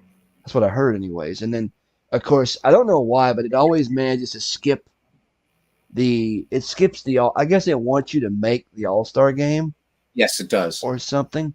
Yeah. Which I don't know how you can determine statistic wise for read that for players. I never put an All-Star break in when I play baseball for Windows. I You just don't do it. just let them go. Again, because like the best one, the best All-Star game, it's really cool. Out of the Park does the best one because you can just have it managed and it will just put in players and do all that. And I did an All-Star game for this Dead Ball and 19th Century League that I had going for a while till I messed things up. And Out of the Park does it great. So in fact, I'm gonna create an All-Star game, an All-Star sort of quick start for Out of the Park baseball that people can download. And I was thinking about recreating the All-Star games also for APA and putting them up on that APA site. So that you would have all the All-Star games from 1933, at least up to 1997, for Right. baseball for Windows, and people would, I would do the work, and boom, So Ernie can, you can call say the the All-Star names, games. and Yeah, you can call the All-Star game. it's now I am getting better at managing. Actually, like I'm figuring out the shortcuts. I'm figuring out Good. because I did manage I shouldn't say my Atlanta Braves, but I did manage the Atlanta Braves one night, Mm-hmm. and we sadly lost, but it wasn't by much. Mm-hmm. But it's like, what's crazy, and I think that didn't you used to be able to rename micromanagers or something like that. Yeah, but that only works in DOS. That's like that's like from Baseball for Windows, like 2.0. But you can't. It doesn't, like, it's the micromanager thing. But you like, I could do it because I run it. So what I do for Baseball for Windows on my channels, I'm running the newest version. Yeah, 5.75. But I do all the team. Well, I don't have to now because I've imported all the seasons, so I can recreate everything now in 5.75. But if I wanted to do something like that, this is how much I love Baseball for Windows. So this was like 3 years ago, and people were dropping off. You and I we bullshit for a little bit. I went on eBay and I found a Windows XP machine for like $89, a little laptop. And I bought it and I installed, or it's a Windows 7 machine, and I installed Windows XP Virtual Machine on it. And I can run the Fan Park Encyclopedia, all that stuff. So I created all the seasons on the laptop, put them on a USB stick. I didn't do all the 19th century yet. I got to go back and do that. But anyhow, I put everything from 1900 to 1997 on a USB stick, put it into this computer, use the migration tool. Now I can just go into Advanced Draft and create any project I want. And it's so nice. That's what's insane. I mean, it's so much. There's so much you can do. Oh yeah, almost as much as this in Out of the Park. Yeah, you can. It's just a shame Out of the Park isn't accessible. I tried. I feel so badly because that is like, if they would ever add an announcer to Out of the Park Baseball, that's it. I mean, an announcer, like the way they did it. And remember, Baseball for Windows, that Ernie Harwell AI, man, that's 1994 technology. But we're doing AI now. I mean, I'm hearing people put up Beatles stuff, and they're like, "Yeah, this is an AI," but it's like, holy shit, that sounds like the Beatles. Ernie, they didn't mess with his voice. They didn't, like chop him up. Well, no, the only thing they had to do to compress, so they didn't have to compress his voice, so his voice is a little tiny bit higher pitched than what it was. But they had to do that because back in the day, right, that game came on a CD. Yes. Right. And you had to install from the CD, right? But it would run the sound files off the CD. That was the thing. So they had to save space. They had to use a sampling rate. So they had to speed up his voice just a little bit. Still Ernie Harwell. But nowadays, and the thing that they were going to get Pete Van Wieren. Yeah, Pete Van Wieren. They were going to use him of the Atlanta Braves. He was going to pick up where Ernie left off, but they decided instead to update the game to 5.75.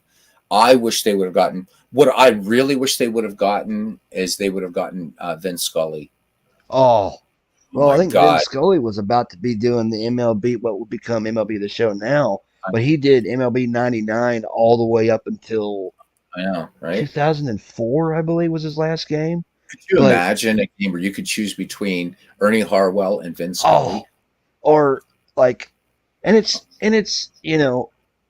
I would have loved to have heard an interview with Ernie about this because from his perspective on things, because he's the one that they got the voice that they got to do it, and he sat in a studio for hours, I'm sure, and just line after line, name after name after number, everything is chopped and mixed up in this thing. And he did that shortly after the Tigers fired him, actually. So 91, 92, he was fired in. And they got him to do it. But the thing is, these days he had nothing to do. Well, and these days, like, they almost would have to do AI because it would cost. imagine like if what it would cost to like say get. I mean, which I think John Miller would be awesome, but what it would cost to have John Miller do a game like Baseball for Windows. Baseball for Windows, but with John Miller, hell yeah. Yeah, but I mean, you couldn't afford. I mean, no. So I read No. on the out of the park boards that Marcus Heinsohn says as soon as they can find a good AI trained model that's affordable, they said they're definitely going to be doing it. And I called it. I said out of the park would be the first, and they will. They will. I mean, and it's going to be I mean, once they get that down. Oh my God! I wonder who they would use. I mean, if you think about it. Well, all they have to do, you don't have to use a real broadcaster. If you just get a good somebody with a really you just get a really good voice, and you train it, man, you're off to the races. People just want a good sounding. They want a good sounding announcer, but it's like the Action PC narrator is just like that's Windows bullshit. Yeah, I hate that. I hate that narrator. I mean, I'd rather hear like let's say Vocalizer do Action P or Deck Talk do Action. That's another speech synthesizer, as opposed to what I was offered with with Action PC. Well, it's needed, yes. Yeah. But for me, because I can't see the screen, I don't know what's going on. But it's like I know what with the narrator's like, okay, yeah, it's a robotic voice, it's not AI, it's not Ernie. But no, it works. It works, and that's cool. And I mean, and for you, it allows you to play a great game. It allows you to play Action PC baseball. It does, but it's again, I don't think Dave. I mean, let's face it, and I love Action PC baseball, and he's the best damn developer out there. But I don't think he has the money to put into using an AI in this game for an announcer. But out of the park baseball, they do, because they're owned by that Com2US, which is a Korean company with bucket loads of money. So Park is, from what I've watched, Out of the Park it's fun. I mean, Out of the Park is it's the most polarizing game, but I'll tell you what, I will go on record as I have a million times. It is a brilliant. It's the baseball game I always dreamed of, and this one and Baseball for Windows are kind of second. So that's great. I mean, that's great. But Out of the Park, oh my God, I love that. I love that game to death. In fact, I also play Out of the Park Go. I'm going to see my parents in a week or so, and I'm just taking my Android tablet, because Out of the Park Go plays beautifully. I have every season on there from 1901 to now, and I mean, Out of the Park Baseball is it's just, to me, it's the king.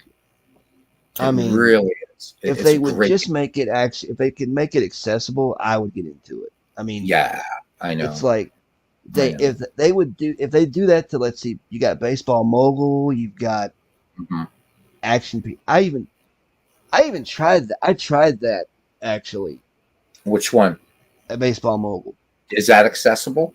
Somewhat, but not really. Okay. Well, yeah, because there is text in that game. The problem with Out of the Park Baseball is everything is graphics. The words on the screen, everything is graphics, and that's the problem. Yeah, that's your software right now doesn't know how to read it now. Again, but the way that AI is a double-edged sword. But I think in time you're going to see companies developing for sightless people AI that will be able to interpret graphic images into meaningful. Right. So those meaningful, because I know we tried with old time baseball, but I knew going in, I'm like, dude, this is an old DOS game. This is probably not going to work, and it didn't. No, it didn't. I mean, my girlfriend was helping me one time with it, and she's like, I don't know how you're going to navigate this game very easily without, because with RetroArch especially, you're moving a mouse practically, point and click. Then, because the LaRussa games are the same way, you're moving a mouse. Yeah, and it's we almost had it though. I know we were doing a couple things, but it would have been so hard for you to. I mean, so at least your girlfriend could kind of fire up a game for you. If they would have done, like, of course it's an old DOS game, if they would have done made instead of doing like mouse movements and stuff, they could have just had put it in menus or something like that. It's like, Yeah. okay, here it is. Yeah, well, they can. I mean, there are some menu things, but there's menus in the middle of the screen, which makes it Right. harder. So yeah, Right. I mean, hey, we tried. We But did try, yes. hey, you know what? I'll tell you this, Aaron. Hmm. We live, and again, we live in a golden age, whether it's cards and dice or digital. We live in a golden age of baseball simulations. I mean, you think? Oh, I mean, I have a pretty good collection of digital games, and I have a few. I have some cards and dice stuff too. But I mean, like, so for the people out there that hate out of the park baseball, they've got tons of options. They can play this. They can play Diamond Mine. They can do all. Chris Slovic, man. Hey, buddy. there he is. There How he are you, man? is. Happy Memorial Day. He's going to be Happy back in Memorial the United. Day. He's going to be back in the United States in about 15 days. Where is he now, I wonder? Islamabad. Islamabad. Yeah. He's in Pakistan. I love his chin wags about the Pirates. I mean, just Wait, Chris and I are Bucko fans, buddy. I mean, oh, he says he guys- can call in for a few minutes, dude. All right. Yeah, we got it. I got it. We got to bring him in, man. Let me copy this and paste it. Oh yeah, Chris rules, man. It's been a while. he's a last one calling baseball. Seen all those guys that left. They're gonna miss the great. Oh, Go ahead and click on it and join us, Chris. Man, it's been a while. But we are. I mean, we're in a golden age of baseball. So, the stuff Chris does. It's funny he comes in because I was just about to mention him. So yeah, Chris, there's the link. Click on it, man. There he is. Chris Slovic coming in. Hey, my man. Oh shit! Hey, how are you? Can you hear me? Boy, Loud yeah, and we clear. can hear you. Roger. Yeah. Oh, Roger, who the hell is that? Okay, hey, sorry about that. It's Sunday morning here, so Hey, man. I'm a little bit perky here. I just finished a broadcast of the aforementioned F dash ball. But Right. when I saw you were still on, I'm like, you know what? This is like for the hardcore fans that are still listening. That's it, So man. yeah, I want to come in. That's great. So how's the half-ass? I know you've been doing the half-ass baseball project. Yes, So how's that going, man? it is good, and I recommend people try it because when you have half-ass baseball, you truly never know what you're going to get. One night it'll be like 7-5. The next night it'll be like 1-0, and the next night it'll be like 17-16. Yeah. Teams that you never thought would be good, all of a sudden you see new people. You know what it's really done? It's brought back nostalgia from people that don't always get the marketing and the commercials and stuff. And I'm like, wow, this is really good. And I like that. So the teams from the 80s, I know some of the teams from the 70s, like the Twins from 74 were actually pretty good. Uh-huh. And like the 77 Cubs, it's like Bill Buckner's hitting second on them. And I'm like, How about it? Yes, Which Bucko team do you have in there for that? I was going to put the one in the 80s that went 80 and 82 with Barry Bonds. I think it was the 87. Yeah, that was Ireland. 87. Barry Bonds, Bobby Bonilla, Sid Bream. Yeah, but I Ray. folded and I had to take because I had to take a late 60s Yankees and to get everything even because I did one National League, one American League, no interleague play. Nice. And I did the best. I did 162 games. And what I'm doing is everybody 2-game series, so you could play everybody kind of an equal amount of times. Right. So it's like either you play everybody 12 times or 10. And yeah, and it's good. So you get all the pitching in a 4-man rotation.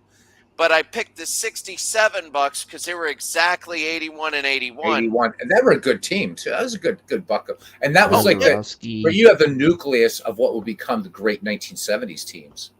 Yeah, you do. And they also lead the league in offense. It's just too bad their pitching is absolutely horrible. I know, man, but our Bucks have always been like that throughout their history. Our pitching has been at best good. Roberto Clemente. Yeah, I think the thing that helped them in the 90s was Tim Wakefield, because you never needed a bullpen for a knuckleballer. Yeah. So right. This guy would throw 200 pitches in a game, Mhm. and the bullpen that was giving up, like Stan Belinda and all that, runs and all that, their only Achilles heel, which we saw in a certain Game 7. Yeah.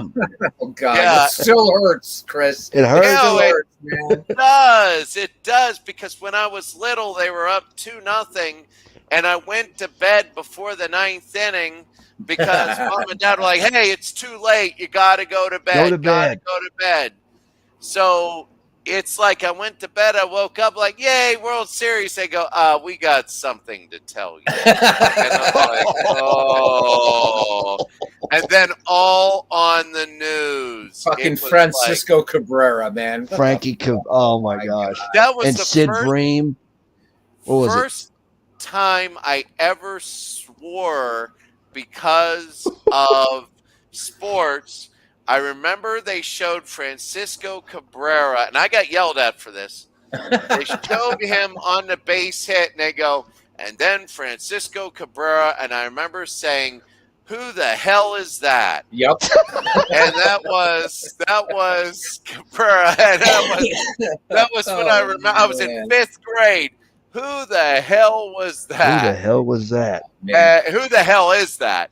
And I'm like, oh. And then in the World Series, I kept looking for him, ready to boo him. Yep. And he never showed up. He never showed up. Right. I know, right? Bastard. Never played. But you know what hurt even worse than that, Chris? Was Sid Bream scoring the damn run. Yeah. When I man. was at a high school basketball playoff game as a spectator, it was Seneca Valley and his kid. I don't know if his kid was home taught or went to Seneca, but he was they could play in a basketball team. So he was at the game. And I went one of the few times, I like going to games by myself, but one of the few times I went with a buddy, Mhm. and I said, "Hey, let's recreate, there's Sid Bream, let's recreate Game 7 right now." And he goes, "Oh, you want to relive that run he scored at the end of the game?" And I go, "No, I want to relive his knee injury. Let's go get him." Nice. Who was it? Nice. Wasn't David Justice on base during that? Because he scored the tying run. No, I it think was Pendleton, wasn't it? Yeah, I think it was Pendleton, because it was Chico Lean's error that put him on. Yeah, Yeah. Lean booted. Yeah, if Lean had not booted that, you probably would have had. It'd have been Blue Jays Pirates in the World Series at '92. Yeah, Not to put the blame on him, but Chico Lean is the luckiest, excuse my language, but this is 3 a.m. Eastern time. Go talking. for it, man. He Go is for the it. luckiest bastard in history. It's like, Yeah, what was that for the Cubs? Johnny Ray? Yeah. Johnny Those Ray, yeah. two had the biggest errors that Steve Bartman, you still needed to score 8 runs. They still had all that stuff. You still had a 4-0 lead for the Red Sox in Game 7 in 1986 that they blew with Bill Buckner. Buckner You dropping can the make- ball behind the bag. Yeah, but with Chico Lean, that was it. It was I all know. over. That was And good. it's like he directly, but he gets no flack. Everybody's like, "Hey, Chico Lean, let's get his autograph." I remember when he was a great. Oh, I love Chico Lean. It Wow. wasn't like there's a bastard. We would have been playing know, in a right? World Series. I know. you know? I know. Shit. Oh, he gets off the hook so much, and he's as bad as Scott Norwood, the F-ball version. Yeah. And they let him off the hook, and I'm like, oh my God, Oh yeah. So hey, man, what do you think about what do you think about our kid O'Neal Cruz? Man, that kid can hit. Holy shit! Yeah. Did you see that last week? Fastest balls hit in the majors this year. 120 miles an hour off the bat. I mean, That's- singles. Jesus. So what I want to do, they're like, hey, what do you want to do to increase baseball attendance today? They're doing all these gimmicks and all that. Yeah. Now, the pitch clock is the only thing I like, and here's the reason. I know you're going to kill me for this, but Yeah. if you time the pitches from the 1960 World Series Game 7, which I have, Mhm. and the 1965 World Series Game number 7, which I have on YouTube, Mhm. Minnesota and the Dodgers, Right. you'll find out it's about where the pitch clock is. Yeah. Like they get it, and it's that's what I like. So they're not like throwing a 15-second shot clock into basketball. I Right. get it. Right. But the other thing is, my idea is I want to give O'Neal Cruz an aluminum bat. Oh my I God. want to give him an aluminum bat, and I want to move the pitching mound up to Oh my 30 God. feet. So I want to see what happens. Jeez, that kid Oh can- my gosh. I'll tell you what, he stays healthy, man. We got him. I'm liking this Paul Skeens, man. He can mix them up. I mean, we have a potentially legitimately great pitcher in this guy. And Mitch Yeah. Keller's doing good. We're still streaky right now, but dude, Wait, is he that 40-year-old guy? who Skeens? No, Mitch Keller. I don't know how old he is, dude, but he's pitching a pretty good season so far. Yeah, who was that 40-year-old last year? And I went to 8 Pirate games. I went to 7 of his starts. Like, I can't that has to remember. be a record. Yeah. I even went when he wasn't supposed to pitch, and he's pitching. And he's 'cause they pitching. switched him. Yeah. Who was that guy? He was an older guy, was like 40-some years old and pitched for like 16 teams. Oh, I can't And I'm remember like- right now, man. Oh, now I got to take a look at who it was. Yeah. Because this year I'm going to be like, make sure. I don't care if they score. The other team scores 10 runs in the first inning and they yank them. That'll be good. I see somebody else pitch. I Right. accidentally closed my browser. You're all right, Aaron. I'm Aaron, by the way, Chris. I think we met before, but you. Yeah, you did- Aaron, yeah, I accidentally called you Steve Tate one time. Within 3 days, I found this package with a little bit of white powder saying only for C. Slovic, and my name was Oh, spelled no. wrong, and it was spelled in 8 different languages. And when I opened it up, my goodness, what was it? 4 weeks in the hospital. Oh, But there we go. Oh, There we go. no. Yeah. Something like anthrax or something like that. It Anthrax. was written on Yeah. there. Yeah. There. Man. But So what do you- anyway, what I'll do you never call think? you Tate again. You think what do you think? Within 2 years we're contending? What do you think? Yeah, baseball is like developing an offensive line. Mhm. People look at baseball like basketball and American football. Mhm. But baseball is more like, I'm not going to use the soccer because of the people that listen, they might not. MV would be like, hey, I'm on the chat now. Right. But it's like developing an offensive line. Deion Sanders' biggest mistake is he's mixing and matching skill players, but it takes 3 to 4 years to develop an offensive lineman. Right. Same way with baseball. If you look at even the greatest players, very extremely rarely do they show up before their 25th birthday. Well, here's the thing, And- you maybe remind me of. So here's something you might not have known. Jimmy Fox was in the majors for 2 years before he hit his first home run. Really, And when he retired, he was second only to Babe Ruth in career home runs. Yeah. yeah, and that makes it make sense because I used to know a major leaguer, Scott Thompson, Mm-hmm. and he was my buddy's dad. I went to a public high school, Knock High School. You probably heard of it. Mhm. But anyway, Dusty was a good guy, but his dad played for the Cubs. He's on that 77 team as a rookie. He said that Bill Buckner was the most competitive poker player ever. And he also, when he played the outfield, he wanted to be on. They found out the people that won the Gold Gloves were on This Week in Baseball the most. Right. So what he did was when a ball was hit and he knew it would get to it, he would wait in the outfield and for a couple seconds, then run and make a dive he knew would make it. A little then he showboat, huh? Yes. Yeah. Because they didn't have the cameras like today, they would show a picture of a guy like, "What are you doing? Get to the ball," Right.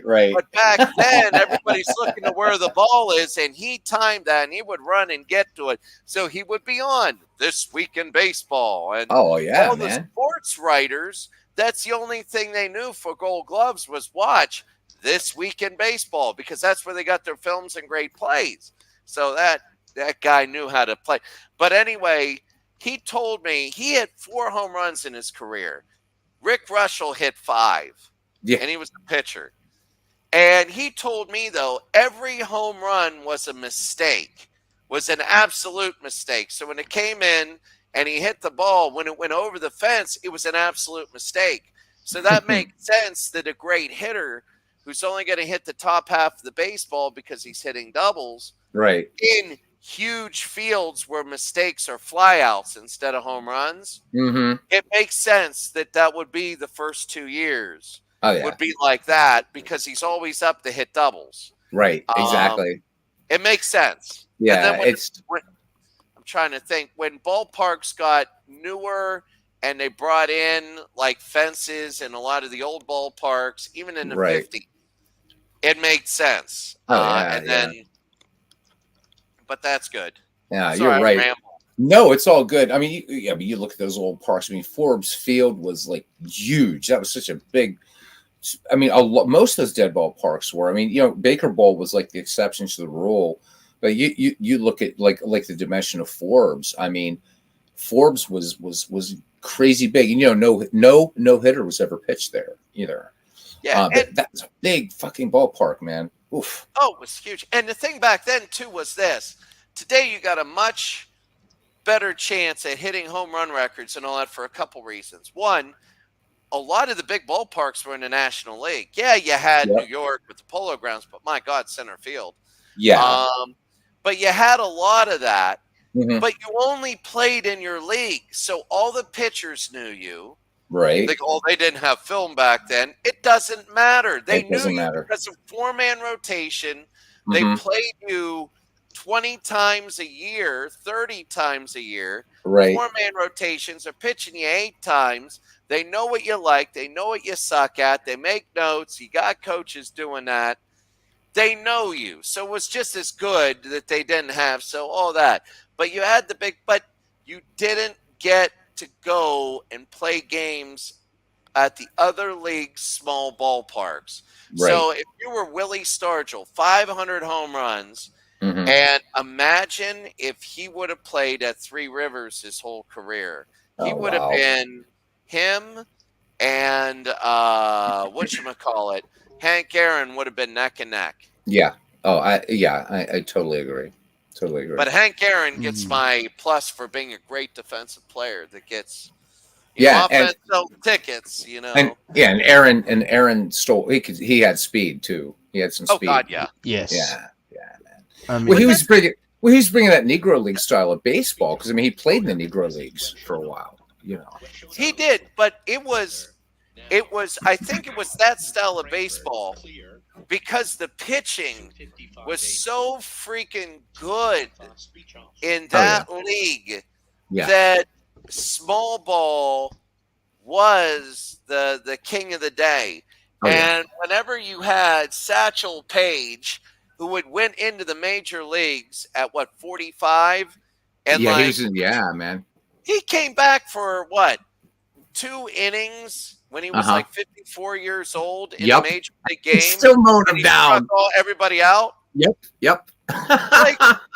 Yeah, like it was that good. It was like what I say about F-ball. Yeah. The best league in the U.S. in 68 and 69 was the AFL. Mm-hmm. It's just the NFL had the marketing and they had Right. all that. And all of a sudden the AFL got all this talent. And all those last 2 Super Bowls weren't flukes. I love it when they talk about upsets in any sport. I love it because baseball, you don't really have upsets, but you go, what about the records? But look about the unbalanced scheduling. You're not playing the same teams. Like the 121 win Mariner team was playing in the AL West with 3 other teams that were absolutely garbage. Yeah. 2001 team. Yeah. Yeah, and when you play those 3 teams that were absolutely garbage, but you play them more times than the other teams play their divisional things, now you're talking about 30 games, 25 games versus garbage teams. Now, look at that. And then they go to the ALCS, and of course they lose. Yeah. But, Yeah. when you take a look at that, it's I forget what I was going at. I do this circular arguments. And I It's all forget. good. It's all good. Yeah, but it's like with the F ball again. Like you do that, and then the NFL merged because they knew the AFL was going to get really good. They had the fan base and everything like that, so they had to merge. But it's like again developing teams with the Pirates. Going back to that, Yeah. yeah, it's going to take 2 or 3 years, but I think what the Pirates fans want now is progress. So here's the way a baseball season goes. It goes your initial 40. Mm-hmm. And then what happens is, as you saw with the Pirates, great initial 40. That's your true talent. Right. And then what happens is teams adjust. And then you go down for the next 40, like the Right. Pirates. Mm-hmm. And then what you do is with a rookie team, it's hard to adjust.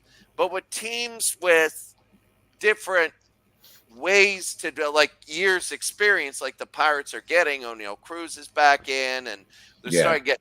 Now all of a sudden, you get up to a peak not as high as the first peak, Right. but you get to a second peak, about 2/3 of where the first peak was.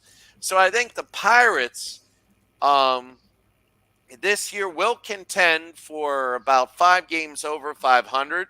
I think And so. put that down. Put that down. That'll be 83 and 4 games because they go by even because it's 162.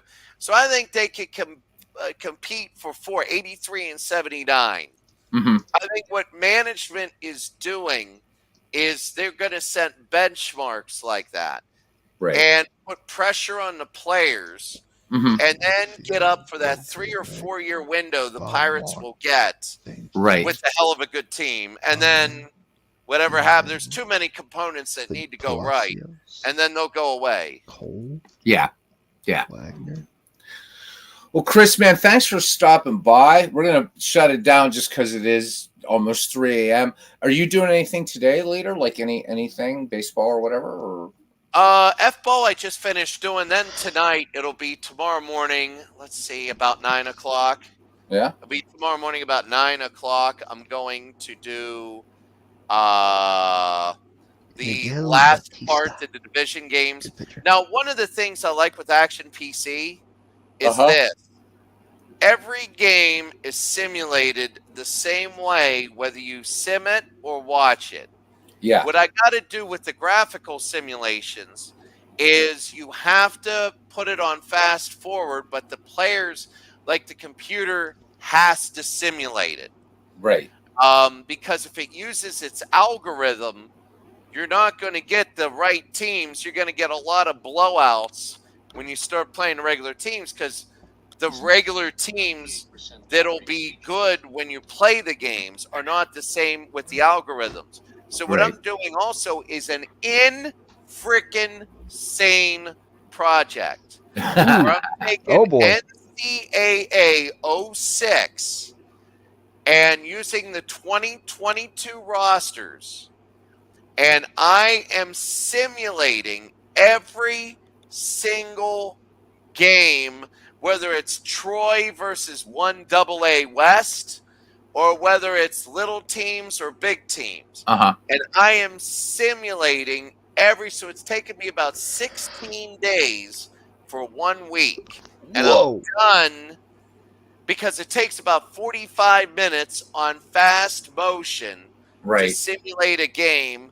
Now, it'll go quicker because there's a lot of 1A versus 1AA teams. Now, when they go into later on in the season, it'll be like 60 games. Mm-hmm. So that'll be 60 hours, about 56 hours to sim for a week. But I got to sim I would say there's 60, 15, 11 games, 16, about 850 games I got to Right. sim.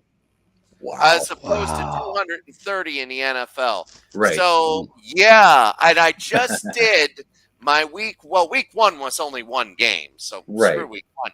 But Right. week 2, but the problem is they ranked teams from 2006.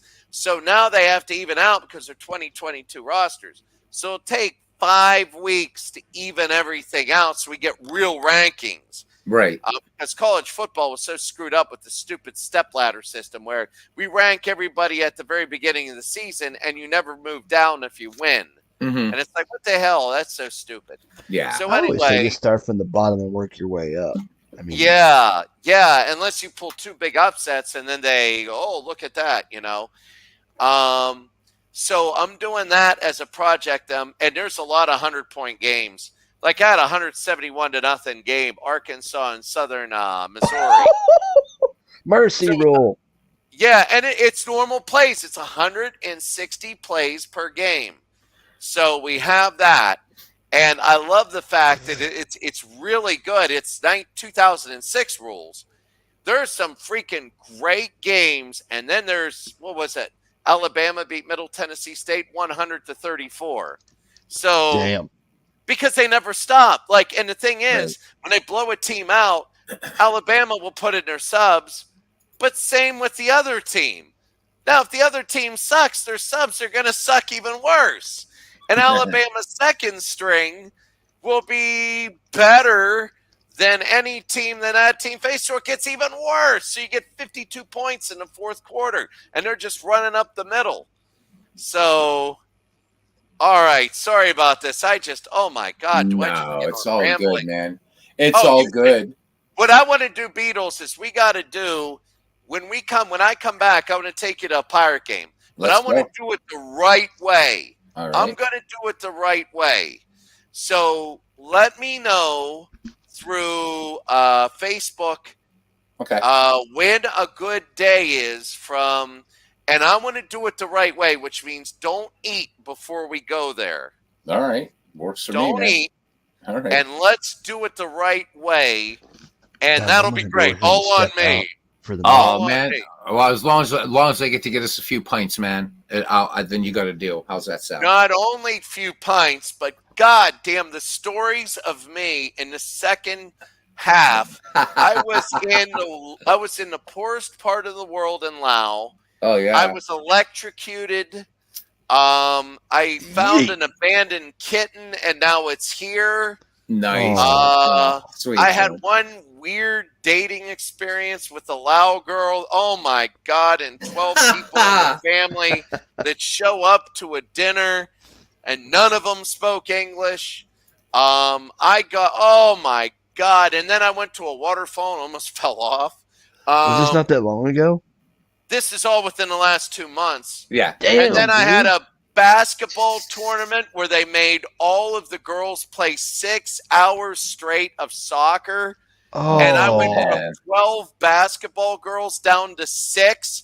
I had to call timeouts, throw up timeouts, because I called timeout. A girl would go throw up and come back. Oh my God. And we won the gold medal. And all that you Love still it. won. Karachi had a girl that scored 25 a game in the guys tournament. Guys. She is freaking unbelievably good, but I knew she lacked vision. She didn't have vision because everybody in our sports league sucks.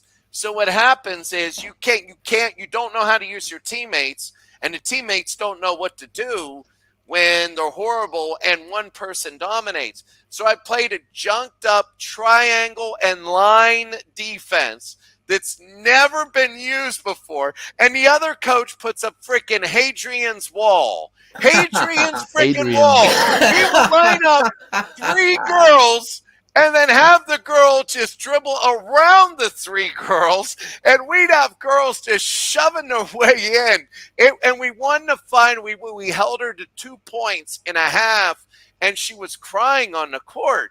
And I'm like, man. well, she's a competitor, but she's got to get past this frustration, Is It's this like, Right. Is this like a little? It's just like a high school team or a little league team? middle school, but It's middle even school. though they were in middle school bodies, you got to transpose second grade basketball on 3-foot hoops with Fisher Price basketballs. It was that level, okay? It was kiddie ball. sort of. No, it was no kiddie ball. See, the champion of this league would go on to play the worst team in kiddie ball. So it's beyond it. It's like a PE class where they tie the jerseys around their waist and go, why do we need to wear these jerseys? Yeah, Right. and the balls I don't bounce that well. literally had people ask me that. Oh And my I'm God. like, That's The funny. balls Oh don't my. bounce. The ball doesn't bounce that well. I mean, you have to have total control, But it looks like between the actual like professional basketball to a PE class basketball, it's so like it's like it's got no. The PE class has no. The PE ball has no weight on it. I mean, because when I was in school, because I went to school for the blind, and we tried playing basketball many times, and it's like the ball has like little to no weight to it, so it's just like it bounces once and it's like just dives after that. It's like you have to have complete control. Then, Yeah. but in your case, it's like the hoops are like lower to the floor. well, no. And- The hoops are 10 feet. I That's mean, the you have problem. to. A short fella can't shoot that. Like, because I couldn't do it. It was like my aim, of course, due to my lack of vision, my aim is terrible. I mean, it's like, I even tried. We even tried beeper ball. You know what beeper ball is? Oh, I know beeper ball. What has a beep in it? It could be like that. Yeah. It's even hard to do that sometimes because you think about it this way: you got a ball coming at you at whatever. I mean, it's not like the actual sized. It was like between the mixture of a softball and a baseball, but it's got a beep. But you got to listen for that stuff, and then running the bases. I mean, the bases are like. I mean, you don't stand on them, you stand at them and run. It's like, we tried playing a game one day and it was so weird. It was like, I'm like, I wonder how, like, the only way like we could get like kids, because our track was our playing field practically, because you had the sidewalk with the line wire where the track team ran.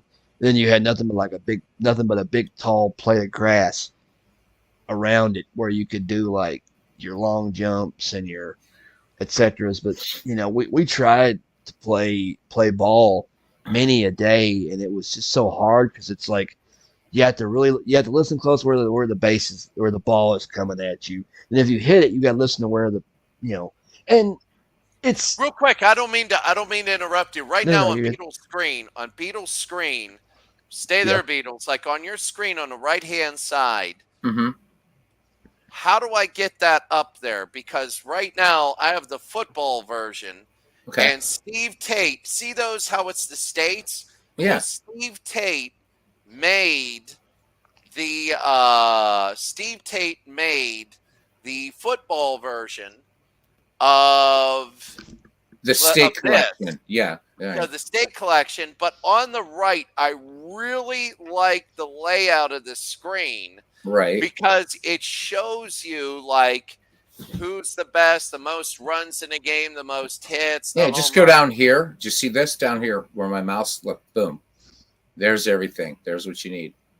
That's it. So if you want to go to pitching, there you go. Now I should go to a league that I've been playing. I just What started did you this do league. for that last screen? What did you put for that last screen? Oh, that was So you had pitching. where's my So fucking- it says there it pitching is. now. What did you do for that last screen? I Sorry had about this. oh, I no, forget no. there's no- Dude, you're all good. I had high player and high team. So like for high team, that's what I had up there. See? Oh, last time I put high player, Dale Barra came up. Right. So if I go back to I'm kidding. That's a joke. if I go back to their Field of Dreams league, it'll make because there's been more plays. There you go. See? That's great. Yeah, isn't What that I'm cool? trying So to it's figure right out- here. So all this stuff here, man, that you can go. You want team fielding? There you go. With Action PC, I'm trying to figure out how to make a playoff bracket, make the playoffs, for example. Oh, it's That's easy. Yeah. It's easy. One of these days, I know it's 3 a.m. there. I know Beatles knows how to do it. I could show you. Because It's it's solid. It Yeah. does it. I just wish their basketball was smoother on the chalkboard. It's like I wish they showed just every pass. If they would show every pass, I would never play another basketball simulation. Yeah. But it's like, and that can be tough. Sorry about that. I'm just. No, you're all good. there's a lot of things. It's like, because I don't like doing replays and not crowning an actual champion, so to speak. 'Cause it's like, because especially in the 2 division area, because it's like it wants to do 8 teams, and it's, but I just need to figure out how to make a playoff thing. Yeah, we can show you. Because What that's are one of the things I'd like to do Yeah. with. Anyway, guys, I'm gonna go ahead and step on out of here and call it Yeah. a night. Because Yep. I'll see you guys. I'll see y'all soon. Yep. Chris, let's get together, man. Let's All right. do it. I want to do it. I'm already looking at the Pirates schedule. The only thing is June 24th through that week, I'm spending that week. I'm going out, and I am going to actually Vegas for my retirement fund. And no, I know there's jokes that happen. Oh, you're going to bet it all on number 31 or something like that. No. It's the lady that does her school retirement and all that. She is going to be out there, and that's one thing. Like right now, it's 119 degrees yesterday here in Islamabad, Oh my God. and it was so hot out. I've lived in Thailand for 2 years, Right. and this kills Thailand. This Oh my heat God. is one of the most unbelievable things I've ever felt in my life, and today it's Ugh. going to be hotter. It got up to 49 C one day, and I don't know what 49 is. But That's dangerous hot. 37 is 100 degrees. Jesus. So 37 is 100, 27 is 80, 17 is 60, 7 is 40, and 0 is freezing. So if 37 is 100, Mm-hmm. oh my God, that's I brought nuts, my man. cats in and everything. Oh, I would too. All All right, man. We're gonna close off. Chris, good talking to you. Let's get together, man. I'm off the next 3 days, so I'm gonna try to catch some of your HA baseball. So I'll be in, man. And what I'm doing is 3. I'm going to do about 6. It's 3 a day if I do back to back. Mm-hmm. 6 games if I miss a day, but I'm going to cap it at 6 games. So I'm going to do one Monday. I'm going to start Monday, Okay. Tuesday, Wednesday because all the other stuff. And All right. once I get to 10 games left, I'm going to stop. Then when I get back in August, I'll recalibrate myself with 1 game a day for the 10 days for the pennant race. All right. And then what I'm going to do is, now the playoffs are unique. The top team automatically goes to the league championship series in a best of 9. Oh, cool. The 2 through 5 will battle it out as wild cards to play that number 1 in 7-game series, to play that number 1 in a best of 9, and then the World Series between the 2 league winners. So you really want to be number 1, but it's the top 5 that go in each league to the playoffs. Sounds good to me, man. Looking forward to it. All right. Good to see you and very good to talk to you. All right, man. Talk soon. All right. Have a great day. All right. You too. All right. Good night, everybody. See you, Chris. Bye.